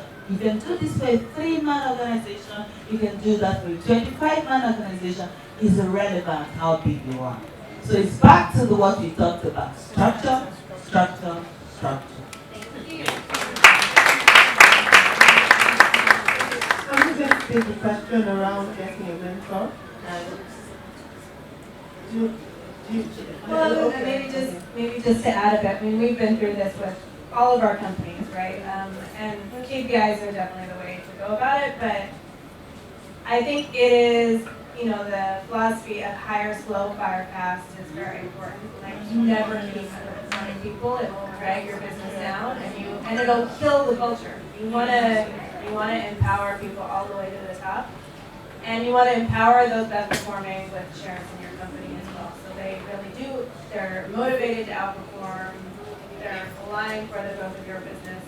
Hugely important, it's hard, but with some of our companies, they almost have a precedent, like every year we get rid of the lowest 10 performing percent of the company, no matter what, because we want to be growing and doing better. Yeah. Not saying you should do that, but that's certainly something. Yeah. I just want to say that at times also leadership is important. You, what about you? What have you brought to the table? What drives your management style? I use an acronym called T. T for trade, E for empathy, A for accountability. Now, accountability is not responsibility. So let me explain that to you. So so there's a little example. So there's a little altar boy who's supposed to light the candle in the church. It's not tall enough. So there's this gentleman who noticed that, and he gets up and he lifts the boy up to light the candle. He wasn't responsible, he was accountable. So it's teamwork. That's what it is. It might not be my responsibility, but and so you make everybody accountable. Right? It's about a team. And the last one is to motivate. Motivate people who are performing so that those who are not can see. But once you can use those four effectively, you can drive your team. And those who are not, those who can't be driven, you can take them out. Thank you very much. So we have about 7 minutes, if I'm correct. Yeah, so I want to take the question about getting mentors, right? Especially people that are in the same sector as you. Even from a bank's perspective, for the last 2 years, I have really managed partnerships, and one of the things I've learned is that collaboration is the way to go, right? Everyone might look like they're doing the same things, but we're really not doing the same things. And when you look at the execution and even the objective. My name is Buki Babajide. I'm the founder of Female Techpreneur, a community championing women in tech. Wow. Why are we here? So we're here tonight to inspire, to empower, and to innovate. So Female Techpreneur is about connecting female founders and would-be founders to resources, to funding experts, and also network and meet other founders to learn about their journey and how they can thrive in their business. So if I'm correct, a lot has been said about how you grow your business, how you take care of your business. So what I want to ask now, following the theme, this edition is on navigating the ecosystem, especially as a business person and as someone who is in tech. What is your advice to women, who run businesses and who should also leverage technology in this day and time? In this day and time, there's barely anything you can do without technology. We express tech in every area of our life: medical, health, education, finance, and so on and so forth. So what I want to say is if you've got a business, that you're looking to scale, you need technology to do that. And if you are at an idea phase and you're thinking about something, you also need to consider innovation. We've got this emerging tech, AI, blockchain, and all that happening. So how does that impact your business? So anyone that is not considering tech right now is risking not even reaching the target audience. And even grannies over 80s are using technology. So why would you not want to apply technology to your business? So, what do you want your guests to take away from this event, especially as a female founder? As a female founder, I want my guests to know that they've got a home, they have a community, they have access to resources, they have access to experts, and they've got me. I'm here to make sure that whatever their journey is in this entrepreneurial world, or even as a professional, that we can signpost them to the right contact, that they should not feel that alone. Because if you're a solo founder, it's really hard, especially if you're a woman and you're juggling many balls. So we want to say that we're here to lighten the burden. Thank you. Your name once again. Oh, my name is Buki Babajide. I'm the founder of Female Techpreneur, a community championing women in tech. Thank you. My name is Chizo Malize. I'm the Managing Director and Chief Executive Officer of FITC. So share with us some of the nuggets that you have shared here today. All right. Uh, the biggest story for me out of this evening's learning is a few of the things that business founders and startup and visionaries and entrepreneurs can do to consistently keep ahead. And the starting point for me is vision. And the reason is you must see the end, you must know where you're going, you must have a goal, you must have a destination in mind. When you have that, then it's like a compass, so you are able to get there right. Now, the second, which is also very important, is to know your target audience. Who do you want to provide solution to? Don't be everywhere. Define that target audience and impact them. Third is innovation. Find a way to create very innovative products. No matter what your space is, drive innovation. Do something new. Do something different. Don't be vanilla. Go the extra mile to weave innovation into what you do. Fourth is structure. Build the right structures, whether it's for finance, for HR, for managing your money, managing your logistics and distribution. Build that structure. The fourth is do not do anything without keeping your financial records right. Do not rob your business to pay yourself. Do not gratify with material things because you think the resources have started to come in. Save for tomorrow and separate your personal fund from your business fund so that you can grow your business fund. And lastly, and very importantly, build your brand. Your personal brand and your business brand are the most powerful assets that you have. Build your personal brand so that it is so strong that anywhere you go, everybody knows what you bring to the room, to the table, to the marketplace. And build your product brand so that people would recognize it, buy it, use it, own it, and love it. If you piece all of this together, then there is a good foundation for scale. You definitely must have the vision to scale your business. So where you are today should not be where you are tomorrow. Drive scale and ensure that you go big. Yeah?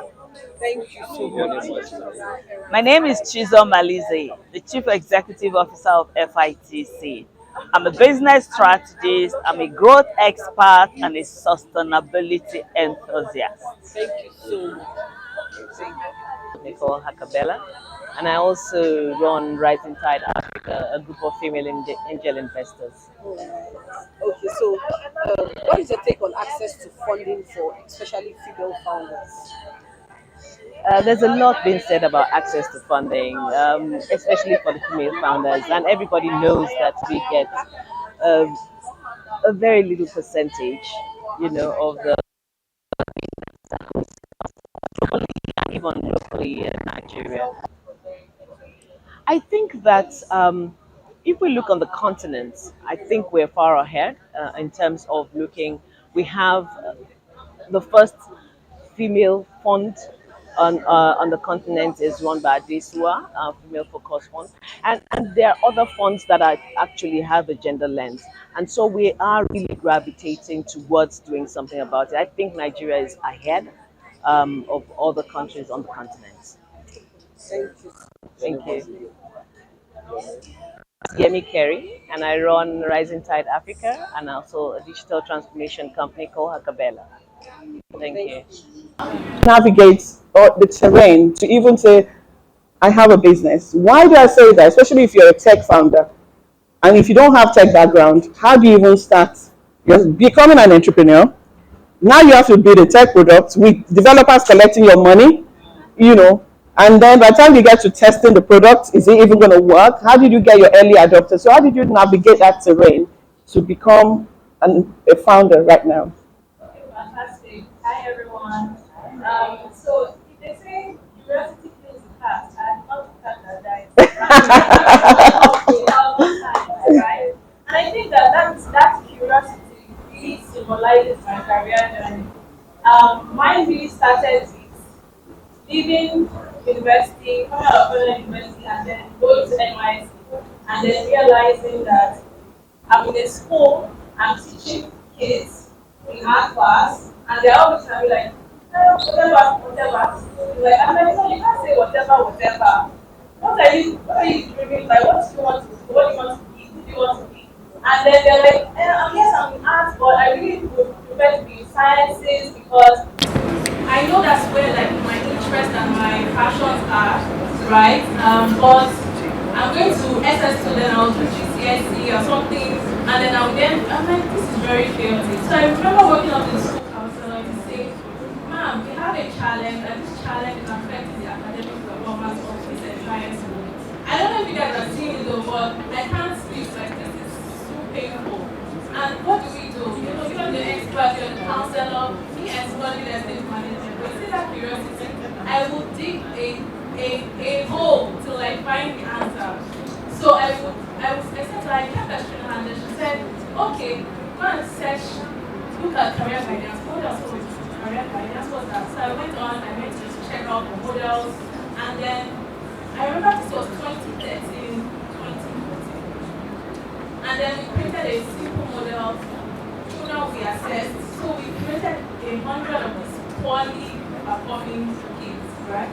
And then we took them through that assessment, that's counseling, and then that's the alignment. So the school had to agree, get parental consent to that swap. This is a public secondary school, not private. So this is a place where they're not even used to all of this model of organized stuff. And then at the end of that process, we realized that those 100 kids who were already labeled that, okay, they're not going to pass the next session, right? They got promoted, they got better, they improved significantly. And just by that data and following that curiosity, we were able to move them to the next one, SS1 to SS2. And that's the end. Please come and train the teachers. Just like 2021, I got. What do I know? Okay, we say that, and then we took that simple thing and then we started spreading it across summer schools, across churches then, and across like early stage companies. And then I left there and then went to CDNet, working in Dr. Nadu Delo. Very fantastic woman to have started my earliest career with because she was intense. As she was intense, I had to match her energy and more, right? But there was something that was going on where we're sitting it. And then I was realizing that there has to be a better way of helping to optimize talent that is data driven. A lot of things are just intuitive and it's like we're following our guts. Our gut isn't getting us the results that we want, right? There's no objectivity. So what's really going on here? And then that led me to learning about psychology, psychometrics, and the whole journey of behavioral science started. I would buy books upon books. I would find professors and I would just sit down and just have a chat. Like, what do you guys think about this? Like, why is this model? I don't think MBTI, you see me arguments. But it was interesting because I said that if this could work for small children, then it could work somewhere else, right? And we could take this model into something. At this time, I had no knowledge of technology as broad as IT. then I then had a very interesting relationship with a young man, and he exposed me to machine learning and algorithms. And so I would not be rambling about, oh, this is what we're trying to work on, and da da da da da da. I just say, you know what? We're not going out today. See, take this board. Okay, let's start with the maths. This is how you align logics for algorithms. This is the mathematics behind this thing. And this was 2017. So 2017, I and another friend in IBM then collaborated together to build our first AI project. What was that project? The project was a chatbot that would enable kids get primary career guidance. So they would just talk to Maneni. So the name of the chat was Maneni. And it means who am I now? And so they would just chat with Maneni. And before we knew, it was such that they were not talking about just career, they were talking about school issues, they were talking about parenting, they were talking about so much information. And we built that model on IBM Maths. Now it felt crazy. It was growing. But what's the business model? There's no business model. what are we doing? What are we doing? So I remember then I was with some work with some startups in CC Hub. So I went to growth capital. I said, okay, we've done this thing, it's growing. What can you guys do for us? Want to raise money? And they said, we love it, guys. It's so beautiful what you're doing, the skill set, but you know, can't give you money. This thing. We are not seeing where the monetization is coming from. And so we had to pull down that project, right? Because as much as it was growing, there was not anybody willing to pay. But what was happening at that time? There was a small AI model that was doing large language models that was great. That piece of technology was valuable. But nobody around us could understand it. We at that time, so it was too early. So there's what the thing about your innovation, your idea, and the timing. Timing is so important. Underrated was super, super important, right? So we do that and then we move from that. And then Udemy started. At this time, I'm like, there's something, I don't know what it is, but there's something that we can use this our algorithm to do. We have to find what we can do and can do sustainably. And so I am, we call ourselves a bunch of nerds, let's figure this thing out. And I remember deploying algorithms for different things. We worked with Okada, we worked with Standard Chartered Women in Technology program. We're just doing things randomly. But we're seeing something. Some of the experiments were learning something fundamental. Now, all of these experiments led us to precision. So we remember when we did something for Okada and we had deployed an algorithm that would help them determine the recruitment archetype they should consistently optimize for. And then utilize that same algorithm to define the entire workforce and know, okay, what's separating the high performance from winning and then low, and then how to replicate that performance in terms of our training and development. What should we be doing? So we did that, and then I remember being very impressed. So impressed that I gave us a 10 sheet. I was like, okay, this is interesting. Okay. But we couldn't move ahead to like sign that kind of term sheet because at that time the government had changed their model and many things. You know how one policy, everything just changed like that. So my 100 million naira now is very much. But we move and we press on, right, on it. And then, but those were things that were building up on what precision does. So what does precision do exactly? You know how you have a team, and at this time I'm a product manager, right? I have experience with product managers, and HR will bring someone to my team and I will say, this person cannot function in this team, cannot function in this department. I don't know how you got this person, but please, can I do something? Because I have some background in education psychology, let me just create this small talk. I'm just used to filter and just spring a bit more, right? And so I will do that intuitively. But I didn't really pay attention to that till Okada happened. And so after Okada, we then had to say there's something in this model we might not fully understand, but what is the key problem? The key problem is that human capital and talent mismatch is a big issue. Talent risk is a big issue, underrepresented issue for businesses. You can have all the money and then people that you work with just make a mess of every single thing that you have done. Like who's going to account for that? How do you from early as possible identify the right people to work with? And so what precision then does is that it helps you to quantify what performance means. vague job descriptions, not things that you get from the internet. It will help you first of all quantify what does performance mean for this job and for this organization across a spectrum of skills. So managing it. But I remember after the first Christmas, I promised myself another Christmas will not meet me at that job because I was very family oriented. I still am. And Christmas was my busiest season. I didn't understand why I couldn't be with my kids for Christmas on Christmas Day. It didn't make sense to me. And by the following year, within a year and 5 months, I had managed about 4 branches. So I was seen as that, problem solver, heading to manager of the year.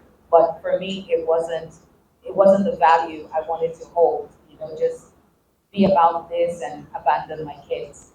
Fast forward to 2015, I'm nursing a baby after a 12-year break. Some of you here who might have heard my story, I have a TED talk called Trapped to Labels, where I talk about that journey. And so I'm at home, I'm nursing my baby, and one of the ladies I follow on Facebook talked about an app called Periscope. Now, this is when there was no live streaming anywhere. There was no Facebook Live, no Instagram Live, TikTok wasn't even existing. And I was fascinated, just like you. I was curious. What is this thing that people just go live and everyone's connected from different parts of the world? I believe that's how we got connected. Yes, on Periscope. The app doesn't exist anymore. Twitter owned it back then, and I started. I remember the very first day I started. It was October 11th, 2015, almost 9 years ago. Because I was so nervous. I was, crashing on everything in front of me, not knowing who was going to come into my broadcast because you had no way of controlling it. Back then we had trolls, people who would come in and use the V word, N word, S word, and so people were scared going live. But I was willing to try, and I think that's one of the first things I really want to do with us this evening. You have to be willing to try. You may fail, you may be judged, you may be afraid of making mistakes, but try. I had no idea that 9 years later, that journey, that simple journey, and this was me who wasn't really a tech person. I mean, I was on Facebook back then because we need to be on Facebook, so that was what it was.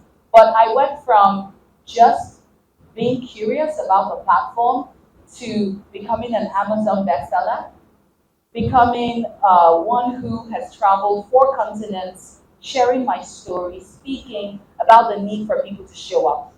And it's so powerful when I kept hearing, the panelists in the previous session talking about owning your story, because that is what it is. The center stage is not for a select few. I keep saying there is no, thank God for influencers and all of that, but you need to understand that you carry something. You have something that the world needs. The only thing is you just may not be showing it to us. And until you turn on that light, nobody's going to know you. And so I kept showing up. I remember when the first person asked me to teach her how to go live, I didn't even have a blueprint for that. But I was following those who were charging. And so the first person who asked me, all the way from America, I charged her $30 for an hour. And it was big money back then. It was like 5,000 naira. And we did it. And today, I mean, I've gone from teaching people how to go live. I remember someone asking me when they saw my profile back then, you must be bold enough, to define your brand. Live streaming wasn't a thing, but I realized I had strategies for live streaming. And so I started calling myself a live streaming strategist. And people would ask me and say, I've never met anyone who's a live streaming strategist. I said, well, you've met one now. So don't be afraid to own it. We must get to that place of ownership. Because if you don't own that vision, if you don't own that dream, if you don't own that idea, who's going to do it for you? And so I held it with my full chest. I'm a live streaming strategist.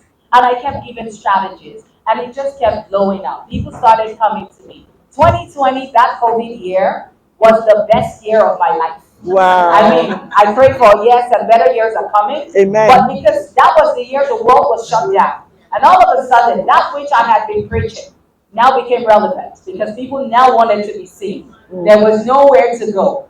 There was no coming out. And so in your home, you needed me. And so I got busy teaching people how to be visible, telling their stories. From starting on Periscope with my smartphone, without any tech experience, have gone on to now build the Center Stage Company, which is a reputation management company, helping entrepreneurs, high net worth executives, and even government get to that place of global visibility. I've also had multiple product offerings. We have our annual conference now called the Women with Stories. That was born out of me just telling my stories. And this year we'll be having our fourth edition. I also have an exclusive community for moms because a lot of moms come to ask, how did you do it? A lot of this I built from the comfort of my home. Within the first 5 years, I had served clients in over 30 countries from the comfort of my home using my smartphone. And of course, when Zoom and other platforms came, I got on and I started leveraging technology. So yes, while I may not be a tech founder, my entire work is tech driven. And recently, of course, we launched a product offering for Africa where we're helping to tell very positive stories out of the continent called Africa Through My Eyes. So be willing to start, be willing to take ownership, be willing to tell your story. And you better believe that the center stage has your name on it. And what is the center stage? It is really where you show up in all of your fullness, with all the gifts and all the abilities that you carry, including your mess. Because most people know about my mess. They know that at the age of 22, I ran away from home. By 31, I was divorced, I was a single mom, and I had survived domestic abuse. But I did not allow that to define my life. That same story is what has taken me around the world and continues to open doors for me. So please do not forget, the center stage has your name on it. Show up. Wow. Why be local when you can be global? Thank you. Actually, I have goosebumps. That is powerful. Why be local if you can be global? If you're taking anything away from today, I think that's really powerful. Challenge yourself. Why can I not be global? Yeah, you can be. And all our speakers have really given us a lot to think about. Curiosity, you know. In fact, Omozina was talking about algorithm and all of that. I'm like, okay, you will know the techie ones.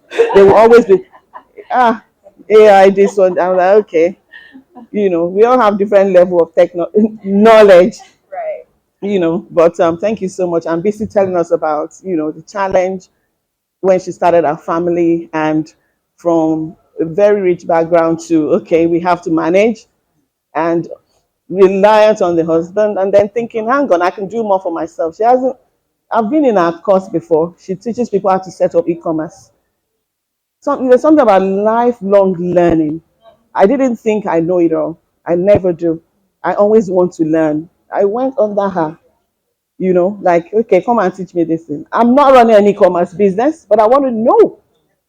So no knowledge is wasted. There's some things that you pick up and you feel like, you don't know when it's going to work. Now I help people to build tech startup. So what business do you have that I don't know about? I can help you with e-commerce because I've learned how e-commerce works. I can help you with any business whatsoever because I've been jack of all trade. She said something about mess, right? I'm not proud of having multiple unsuccessful business, but guess what? I learned from them all.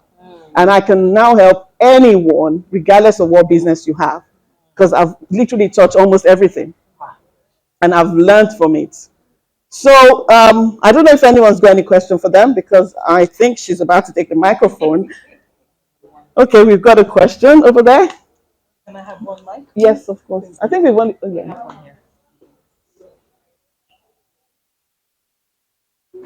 Good evening, everyone. My name is Monty Brian. I am so happy to be here. I think it's so now and just wow. So I'm a mindset research and self leadership coach, founder of Brian Inspires Consulting Limited. So my question is regarding us women, because what I've generally observed is that women undermine themselves a lot. So how do we really own our stories, as Naomi has said, as Miss Visi, I think your own sex also said, oh, the woman is coming up. Yeah. So what we see that is commonplace for three of them, and most of us here, including you, is that we own our stories and we're doing something about it. But average woman, because I try to work with the overwhelmed career working woman that is really stalemated because of adversity. So I help them to move from a place of adversity to a place of audacity. But I noticed that the problem we have is that we undermine our value. A lot of women, when they want to do something, they feel they need to go back to school. Sometimes they feel they need permission. Sometimes they feel there's something outside they're thinking they need to do before they make the next best move to move their life forward. So what is a singular message any of the speakers can volunteer that we can help to motivate and kind of push us to know that we already have everything we need. We already have everything we need. So it's not a message for me, but I just like some of us may be struggling with that silence. I know a lot of my clients are. Thank you. Thank you.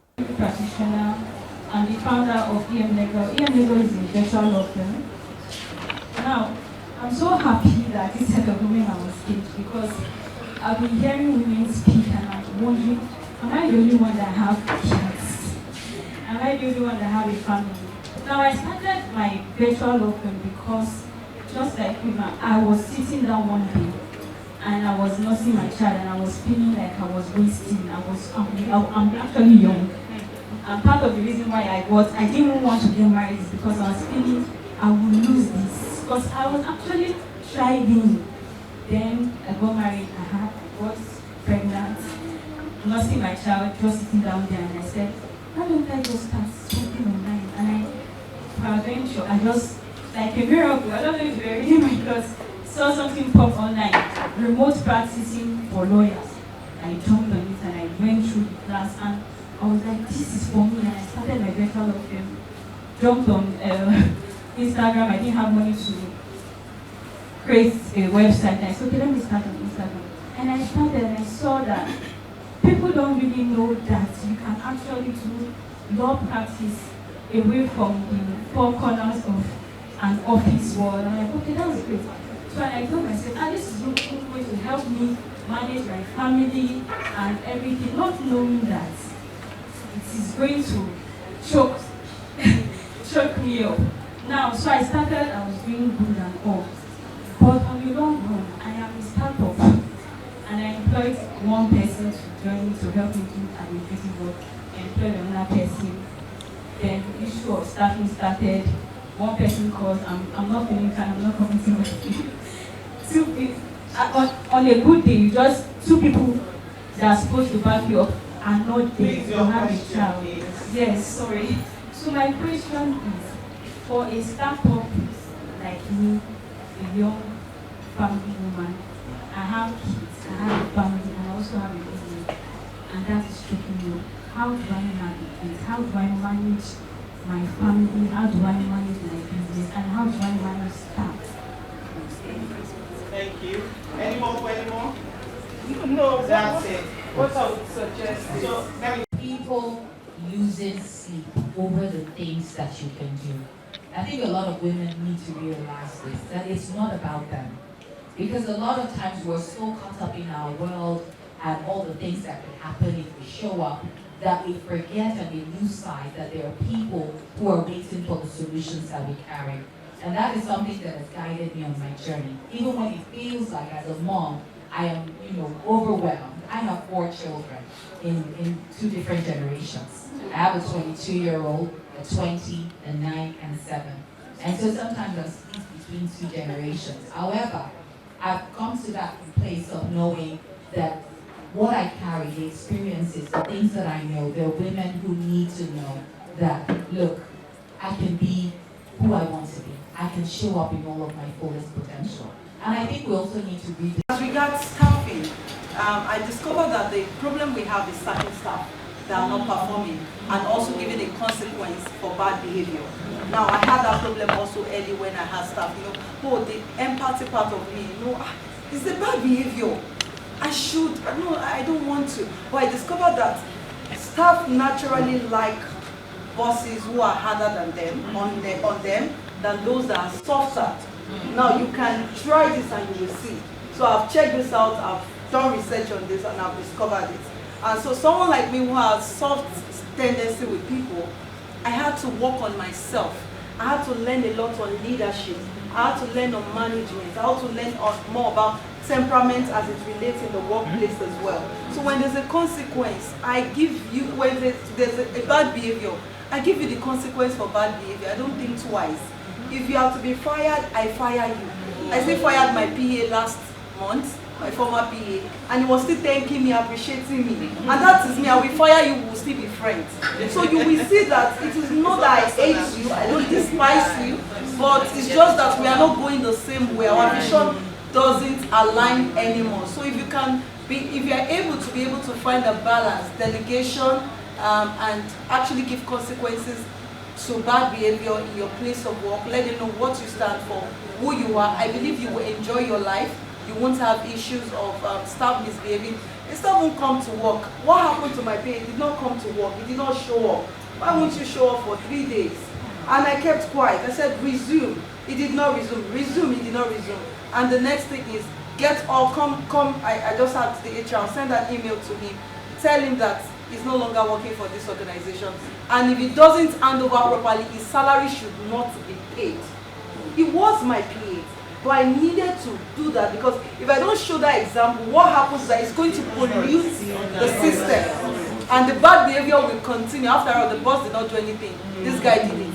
That person did it. And the bad behavior will continue. And the circle goes on and on and on. And you are frustrated, you are burning out. So I believe that with that little point, you'll be able to find something to do about it. Thank you. So there's no question for Martino, but just leave us with one word. Okay.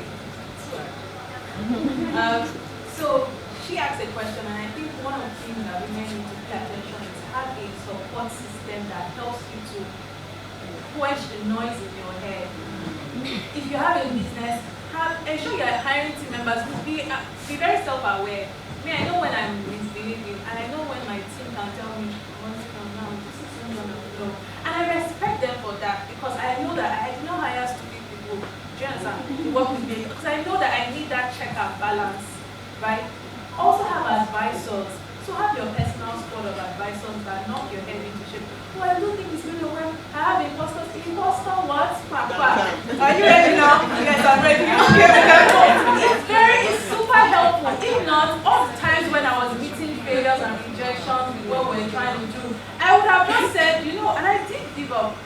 For school, there was this thing I just said, I'm not doing it. Now. And I remember one of my mentors, he said, you're still going to come back and do this thing. I just felt like you relax and really like you go and travel, have your fun, you walk, you try, but you're going to come back. And truly, he understood me so well. And I said, okay, sir, I'll go back to, you know, those people that just understand you and give you that breathing space is super important to have. On the business side, right? You know yourself as a leader, you know the places where you can shop, you know the places where you need people. I don't work with people that I cannot hear and respect their opinion. Like if they bring me a strong argument, I'm like, oh, your argument is so strong, you know, you're the one that has an understanding. For all of us, we're backing you, but following you, take us to where we need to go. So you have to pay more attention. It's not don't do survival hiring. You're building a business, you're building a legacy. It's a serious thing that you're doing. If you don't show up, your customers are affected.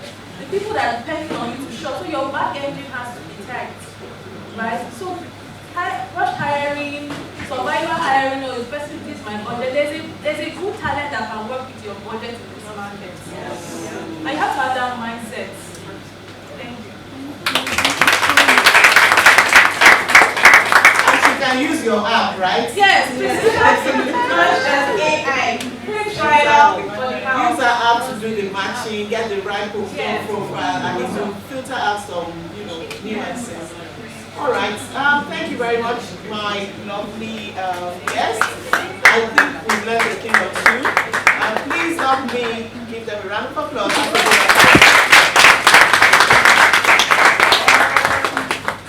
Picture. The International Association of Privacy Professionals, IAPP, Blockchain Nigeria User Group, BNUC, Member Board of Trustees, Blockchain Experts Association Nigeria, and Assistant Secretary, Nigeria Bar Association, SBL Technology Committee. You need to ask many questions. So that is enough to ask questions. And let me introduce Anoluwa Kwon, Otunaike, who came to introduce herself to me because I don't know the answer. I beg your pardon. And she looked much prettier than the picture. That's my excuse. So Anu Otunaike is an associate and a member of the firm's private equity and mergers and acquisitions team. Since joining the firm, she has been involved in a wide range of fund formations. Let me say that again. Fund formations, so listen closely, mergers, acquisitions, corporate restructurings, and complex commercial transactions, in the course of which she prepared and provided opinions to clients on regulatory issues. She is also a member of ULaw and is actively involved. May I have our music because they're coming on stage? She is also our stage music, please. Where's our stage music person? We need our stage music, please. Queen? Okay, everyone's out. Can we have our stage music and Alaka or Ernest Support? Ali is also a member of ULaw and is actively involved in providing legal and corporate advisory services, particularly tailored to suit the needs of SMEs and startups. SMEs and startups. This is what we need to dance to stage. We are waiting for our music, please. I think this mic is gone. Yeah, this mic. My questions are going to be based on that.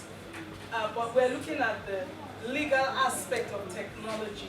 That's what we're doing in this last bit. So my first question for you, Mrs. Bogushakin, is this. With digital revolution, which we are working hard at keeping a pace, which is something you mentioned, what kinds of protection should females in tech startups build? Please listen to this. We're in Nigeria. You know, you can throw the law away, but if you're going to build anything with it, it's not a curse. It's the law of the universe. It will catch up with you. I don't know if you've ever read anything ugly about Moabutu or Mrs. Obi, at least the people you know. If you've not read anything nasty about them, it's because they ain't done none of it. So don't be part of that. So can you, if you remember the question, let me repeat it. With digital revolution, which we are working hard at keeping a pace, what kinds of protection should females in tech startups build? Thank you so much. You're supposed to use that as well. It's not, please go ahead. Okay, good evening everyone. I hope you can all hear me. Yes. It's great to be here. I wanted to say thank you very much for the question. Thank you also to Maki and the entire team for putting this together. I'm really honored to be here. I wanted to just quickly dive into your question for many of us female founders, we usually start with I want to register a company, right? And once we do the initial CAC registration and documentation, many of us actually leave it there, and then begin to run with the business because truly we're more concerned about building our product, and the funding that we need. We're occupied with all of that, and then the legal aspects and the structure is left untouched. And it's something that we need to change, because going forward, we're going into a more technological, savvy world. And so when we're dealing with data, we're dealing with privacy rights and things like that, we need to take it more seriously. There's also the angle of cybersecurity. So when you're dealing with data, for instance, you're building a product, you have to be aware that there are bad actors out there, that could ruin your business. So I would say the first thing would be to build proper structures, legal structures that's required by the laws of the land, just like what she said. So follow through with that process. It may be slower than you anticipated, but at least you're putting one foot in front of the other one, as opposed to just leaving it aside, undealt with, And then the second one, I think, for many of us is IP. We don't protect our brand. We don't register our trademarks. We don't do any copyright, filing or licensing whatsoever. Many of us females actually leave that until actually somebody comes to tell us we need to do that, or until we get to the point where we're looking for funding and then it's a requirement and then we start running around like headless chickens looking for how to make it work. So that's something that you need to start with. I was having a conversation with someone just a few days ago, and he said he went to a bank to pitch his business idea. And I asked him a few questions. Are you registered? Do you have your IP registration? And to all of that was no. And I just felt you're going to the people who, with the flicker of a hand, or a team, they could easily replicate what you're doing. They already have the funding, they have the team, they have everyone, that is available to them. But then you didn't put that initial process. Did you sign any agreements? No. So these are some of the things that we need to put in place. Third is just like I mentioned now, is the agreement level. If you're going into business with someone, do you have an agreement with them? Partnership agreement or founders agreement or any sort of agreement that you need to be assigning. I know many people find the NDAs very tricky, circumvent, non-circumvent agreement. Some people don't agree with that. Well, you need to consult with somebody. And that's why you need to have legal advisory on exactly what you need done for the particular business that you're running.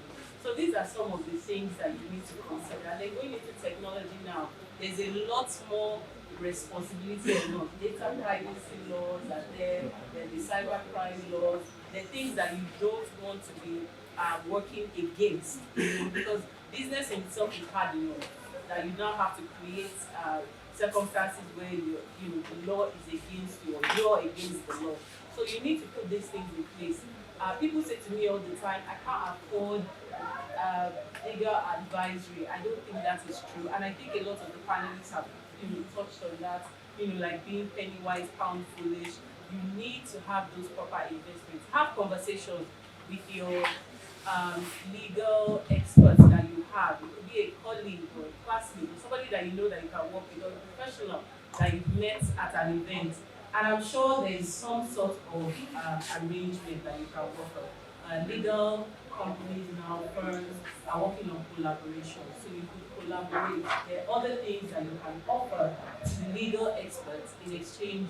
There are ways of working this out. So don't just shut it out and say, I can't afford this, this is not something for me, and then you just leave your business out widely open. So in order for you to last really long, you have to make sure that this structure is in place. Make yourself adaptable, leverage technology, and just build those just take your time in building the structure. That's what I think.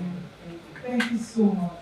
And what would you say are the most important legal aspects a female of tech in tech should be aware of, and why? Thank you. All right, thank you very much for that question. When you're a female entrepreneur in tech and you are thinking of your business and setting up and starting something, you also need to be very much aware of the legal aspects of your business. Now, do you have sector-specific regulators that you're supposed to comply with? Now, if you're running a fintech business, the CBN, you need to be very much aware of the regulations that they're dropping because they send out circulars every day or every week. So you need to be abreast of the policy changes that are happening that might affect your business, because you can come up today and say, this is no longer applicable, you can no longer use crypto to pay, you can no longer use this algorithm. And all of those things can affect your business if that's what you're also into. And obviously, you don't have to do this yourself. Like investing in legal programs, as Buki has said, is very important. And there are so many opportunities that you can leverage on. It does not have to be the big name firms. We have small firms that cater to startups, like where I work as well. And also online, there are also free online resources that you can tap into to provide that legal support that you need. Another thing that you need to be aware of is corporate governance. So you can have your business structure, but is your business structure being properly run? Do you have a board, a properly constituted board of directors? Do you have shareholder meetings? Do you have board meetings? Do you do your annual general meetings annually? Do you pay your annual returns? All of these things are things that you don't think about when you're starting your company because you're focused on building and scaling. But when you need money and you want investors to come in, they are the ones, that's what they're looking for. When they do a due diligence and then they check, oh, does this person file annual returns? Are they liable to be wound up by the CAC? Then all of these issues start coming up and now you have to resolve it before money comes in. So if you already have all your corporate governance structure in place before investors start coming, it's easier to get investors interested in your business because they can see that you're not only thinking about the commercial and business side, but you're also focused on the legal and compliance. So corporate governance is very important. IP cannot be overstated. You need to protect your brand. There are several businesses that they start small and when they become big, it's now difficult to protect their name because maybe somebody else has that name already. When from the beginning you could have just done your trademark registration when you were registering your company or your business name. So business names can also register trademarks. You don't have to be a company to register a trademark. I think some people always have that confused. You need to protect yourself on all fronts, not just registering a business, but also protecting your brand, your logo, your name. A lot of these things can be achieved through IP protection. I think those are the key things that you should focus on as a Thank you. My follow-up question, I think you've answered it. What are the things an entrepreneur needs to consider for their business, especially when it comes to raising funds? I think you've spoken into that. Mrs. Ogunshaki, in order to be on the right side of the law, how important is data privacy and balancing ethics with AI? Very important because again we are in a generation where technology has become very important. Digital revolution is happening and has been happening for a very long time. And I find that people don't really understand the need for data privacy or ethical AI. Now we look at in order to understand the reason why you need ethics for AI, we need to look at the risks of AI. And then the risks for AI are quite wide. For instance, there's a lot of data mining, a lot of organizations are scraping data all over the internet and using this data in AI systems, to develop AI systems. And that's against regulation because ideally, before using any data, working on any data, processing any data, or even collecting any data, you need to have a proper processes in place. Either you're getting consent or for legitimate purposes or whatever. I don't want to go into the nitty-gritty of that. But you cannot use data the way you used to use data previously. Previously people would gather data online and they start selling the data. I can send you all the WhatsApp contacts that I have, or I can send you all the people that came to my church. I have their phone number in my database. I can send it to you. You can market your business. You just send all of them bulk SMS, and all that. You can't do that anymore. It's against the law. Okay, so before you use data, you must follow that process. So for regular businesses, if you're starting a business, there's certain things that you have to have in place. The regular privacy policy, privacy notice on your website, cookie policy. You need to educate people about the data that you're using. So if you're collecting any data, you have this an obligation, to reveal that to your data sellers, that's your customers, your users who are using your products, especially for tech companies. And I find that a lot of tech companies build products, gather a lot of data, process that data, and they don't have any data privacy processes in place whatsoever. No data governance, no data protection. You need to also consider data security because the moment that these people's data is in your hands, you are obligated to secure that data. So there are certain things that you need to have in place as a business owner, as a techpreneur who is building a tech product. So from the get-go, data privacy has to be your design process. That's another thing. So many of us build the products we forget about data, and then we get to the end, and then we have to go back again and begin to review certain aspects of the businesses because we did not consider all of those. And then when it comes to AI as well, it's the same thing. That's why you find that the AI regulations are modeling the data privacy regulations because it also has to do with data collection, data privacy, and the use of AI. We're talking about bias in your algorithm. We're talking about you using sensitive data when you're not supposed to access that data, and you now put that sensitive data into an AI algorithm. How do you get that data out? Because once you build the system, you can't really unbuild it. So that's why we have a lot of regulatory agencies in Europe, the US, all over the world basically, including the ethics of data for those who are building in the AI space. So there's certain things that you need to have: accountability, transparency. People don't need to know the kind of data that you have, where you got that data from, how you are processing that data, and all of that. So you need to include those processes in your business. So I would say to anybody really building any tech products right now, have data privacy design from day zero. Once you are building your product, the developers and your product managers and everybody in your team, they need to understand how the data works, assess your data privacy process, and then include the proper framework and governance that you need to have. And then also with AI as well, you need to have that AI governance, proper tools that you're using, and again, you can leverage technology. So some of the softwares that people use now are quite expensive, but just like you said here, if you find various expensive types of software, there will always be a cheaper version. I mean, just make sure that you read the terms and conditions or the terms of use before you subscribe to any service. That's something that we don't do as well.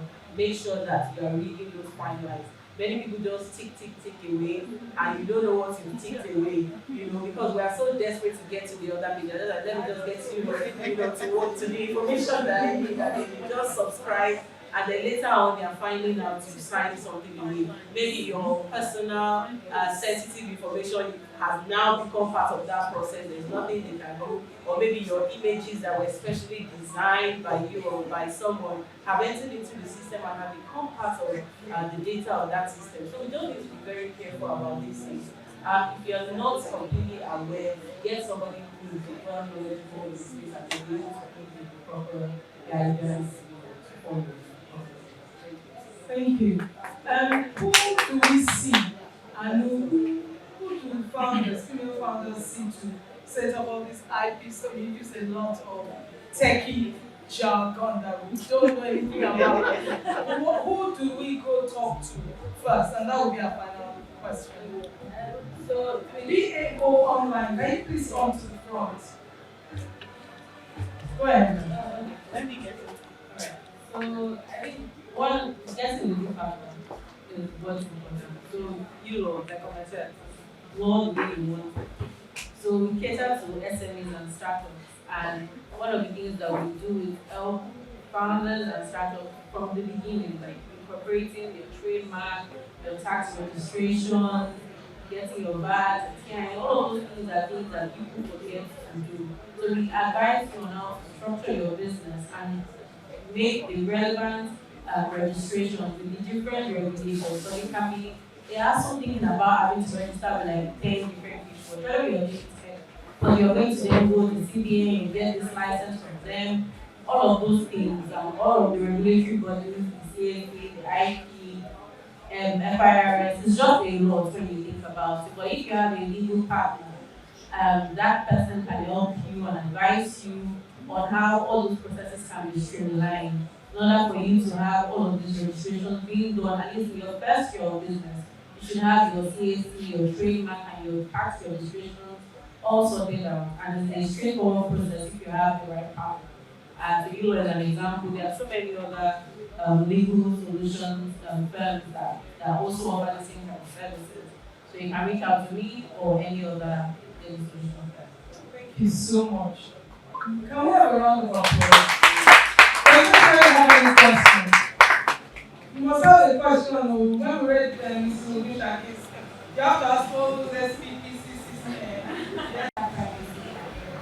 So for we businesses, we always have our personal details and sometimes I feel like they are treating really part of their life. What can advise them to business and what can we do better as a business to protect their data from our staff as well? Because there's sometimes that the data being out is not true for you but for your team members. What advice can you give that to protect our personal data? Okay, thank you so much. They say that you are as good as your weakest link, right, in your organization. So for small business owners, you definitely need to train your staff on how they handle data. Because if you at the top know how to handle data and they don't, it's still going to be a problem. And even we find that for many of the big organizations, even the multinationals, many times when data leaks, it's usually from a team member that didn't handle the data properly. So your staff needs to have that data privacy training. Many people think, it's going to be above their head, they don't really understand things like that. But that's something like what we do all the time for organizations. We custom build their data privacy training where we do a data privacy assessment for your organization first and find out what kind of data that you're doing and then custom build it for you so that no matter who is, even if it's the security or the receptionist that is at the organization, they understand the importance of data and how crucial it is. They also understand that it's a law. They also understand that it's the right of the data subject, that's the individual that's working in, it's their right for the data to be handled properly. So when they understand certain things and we put them through the processing of how to deal with data, for instance, some people, you go to organizations, they just leave the register open for everyone. You could easily find the number of the person. Let's say I walked in with you, you write your number down and then you walk up and then I'm writing my number. I can easily get your phone number. So they learn how to build, we put in proper processes for them to build data and then that secures the business better. So you don't have the data. So when we fill out a form, name, phone number, and number one, and I write number two, I'm writing my name and they are 56. You mean that's wrong? It's not the most ideal because you're exposing that person's data to somebody else. So there are other ways. That's why you see some organizations, they have the forms that you do, so you tear that off so that it's just your data. And once you're coming, you're filling with brand new sheets. So it's not like you're seeing anybody else's data. So there are ways of going about this that you are not exposing that data. Some people could even be a competitor that is pretending to come to your organization and then, siphoning that information so they can get their own next set of customers. So you have to be very, very careful about that. So it's not just for legal and regulatory compliance, but then also for your business as well. Thank you so very much. That's the end of this legal text fireside chat, and that's it for tonight. And there's something else I've asked Alaba to, he's also my guest. I've asked Alaba to come up. Please stand up and face the audience. BAO Africa, Business Africa Online. Part of paying your 50K, they're going to put you on their platform. And they've got a huge platform. So I want you to talk for about 1 minute what that entails. So if you are interested in staying for dinner, that's part of what your payment will be. Good evening.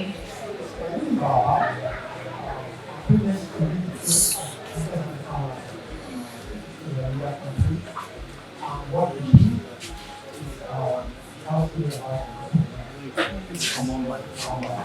basically about how they do, how they what they do, discover that essentially our story, our country has usually told the foreign platform, right? So we want to keep our story because we can and that's the reason why not to just support African companies, doing the content as well.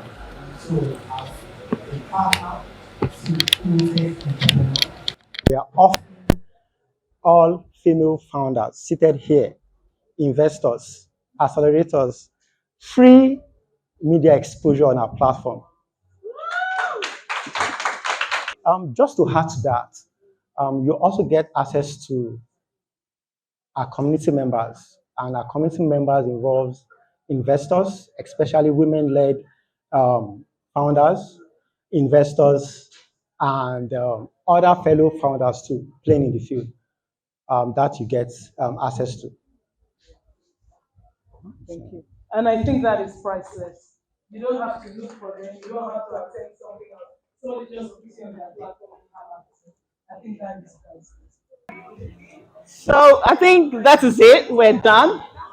Um, Thank you so much for coming. And I also want to recognize our sponsors, starting with VFD MFB Bank. Um, they were with us in January 2024 when we did the first edition, and they're still with us now when we did the second edition. Thank you very much. Give them a round of applause. Thank you. For me, it shows that we're doing something right. We didn't put them off. So, and I hope that that relationship will continue. And I also want to thank you, Law, for supporting this event. And also, Guardian Women, they're here supporting us. Thank you very much. BAO Online, thank you so much for running along this vision with us. We also have Repos Pay. I hope I got it right. And FITC, Gaia House, who am I missing? BBO Solicitors, TEPS, yes, TEPS, Toby and Tim. And I don't want to be short now if I forget any organization, but you are all loved and appreciated. I think there's a slide that shows every company that's been involved in any way, or no matter how little, even if it's just checking in and telling us we like what you're doing. So we want to thank you all, especially this is about the founders, this is about you. And if you have stayed right from beginning to now, I want to really, really give you a hug right from here. And I told someone, she was the first person to arrive, and I said, you deserve a prize. You know, I didn't think about it, but I just felt like, coming here, getting here at a good time, and still here till now. She's right over there. Please give her a round of applause.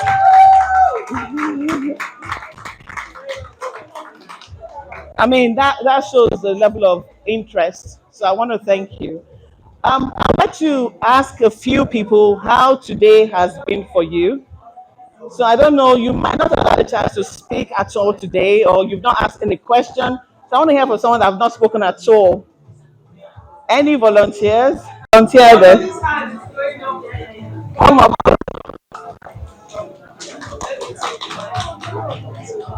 My name is Deola Birodola, um, and I'm the Executive Director, United Way Greater Nigeria. So I learned that here today, that even if you want to, speak, ask a question, do a contribution, start by introducing yourself and your the name of your organization. So that's part of the things I've learned today. I've learned a whole lot. I've also had the opportunity to network with a lot of um, women who are doing fantastic things in tech and even outside of tech. I've also had the opportunity to hound one of my board of directors who I met his staff members here telling us a lot of things that they do with regards supporting women in business that I do not know about, and he's on my board. So I have been able to get that information, and now they have to give me money. Okay, so I've learned a whole lot. I've met people, I've been able to network, I've been able to, also exchange contacts with and form possible collaborations and partnerships. Hi, good evening. Okay, so I came here because I just found myself into tech, and I discovered that I had to put my feet into the ecosystem and also learn from other people that are in tech. And I learned a lot from Madam Alize when I've heard from her before. So, and then her speaking again about having to position yourself, having to tell your story every single time. I mean, everything everyone said is actually correct. And then I also had the opportunity to meet my primary school mate. She also runs a tech business as well, and she's doing pretty well. So I was like, oh, that's really good. So I have someone to mentor me already. So it's actually a very good place to meet. Thank you. Thank you so much. I want us to do Thank you, everybody. First, I want to thank the organizers for this event. It's not easy. In as much as we're commending all these people that came to speak, the team behind this work, I bet they have had sleepless nights. And I hope you guys have time to sleep and rest and give yourself and encourage yourself and tell yourself we did it, we pulled it, because like we know the event was supposed to hold somewhere else and they had to change, and it must have been crazy. I can't even imagine behind the scenes. So please, we should also appreciate you more, because you're the reason everybody is here. If you didn't come up with this initiative, we wouldn't be here at all. All those amazing people that came and impacted us, every speaker, everybody were carefully selected. That means all the team, you did a due diligence in picking every panel and everybody that came. And Ma, you have been an amazing person. So I just wanted to appreciate you. In as much as we give honor to everybody, we want to thank you guys. Thank you so much. Thank you. And this, we need to be quiet, please. Close your eyes, don't peep, otherwise you will not get what we're doing. Put both hands, palms face up, and just do what I tell you to do, please. In your mind, you are thinking on your left hand. I want you to get the feather of a chicken and put it on your left hand. The feather of a chicken, one feather. And make sure it doesn't fly off because it's light. Make sure you hold it so that in your mind, in your imagination, that feather does not leave your left hand. On your right hand, I want you to think of the 3 biggest books that you have in your house. It could be a big Bible, a big encyclopedia, a big dictionary. The 3 biggest ones you can think of right now. And in your imagination, I want you to put it on your right hand. Keep holding that feather on your left. I want you to put those 3 big books on your right hand. Please keep quiet. Then, I want you to look for another 3 big books and put them how strong your right hand is. Put another 3 books on top of the 6 books. Now hold that feather with your left hand, don't let it go away, and hold your 9 books. Hold them for about 30 seconds. So let me count from 10 to 1. 10, 9, 8, 7, 6, 5, 4, 3, 2, 1. Keep holding them. Alright, open your eyes. Put your hands down. What happened to your hand? Did anything happen to your hand? And which hand did anything happen to? Nothing happened to your hand. Did anything happen to your hand? Nothing, nobody felt anything. Right hand. That's about right. Yes, did you have anything in it? No. It was your imagination that made it heavy. That's how powerful it is to think. That's all I'm saying. Thank you so much. For those of you who have a white band with a P on it, please stay behind. We'll direct you to where to lies. Thank you. My name is Faidat Abdullah. I'm the co-founder and chief product officer at Covenda AI, a cybersecurity startup. The event was amazing. It was great meeting so many different women doing incredible things and learning so much from all the speakers today. And just really knowing that as a woman, the heights of what you can achieve is, there's no limit to it. There's always so much more you can do and so many ways you can improve yourself. So it was a really great event, very useful. Good evening, my name is Mary Okakume. I'm the founder of PM Legal, a virtual innovative law firm. Being here today has been so impactful. I want to thank the organizers for putting this together, putting women together, women founders together. The fireside chat was very, very impactful. I learned so much about how to move my law firm to the next level using technology. So, I just want to say thank you so much. It's been so impactful being here. Thank you so much. Hi, my name is Favor Joseph. I'm a brand and a creative designer, and I'm a founder of Winnovate. And I came to the Female Founders Lounge through a friend, of course. And I want to say it's been an amazing experience. I got to meet a lot of people in tech. I got to meet a whole lot of founders that had their challenges in terms of, collaboration and stuff like that. And I just want to say thank you to, the host of the Female Founders Entrepreneur. This was really, really amazing. I got to meet amazing people. Thank you so much. Thank you.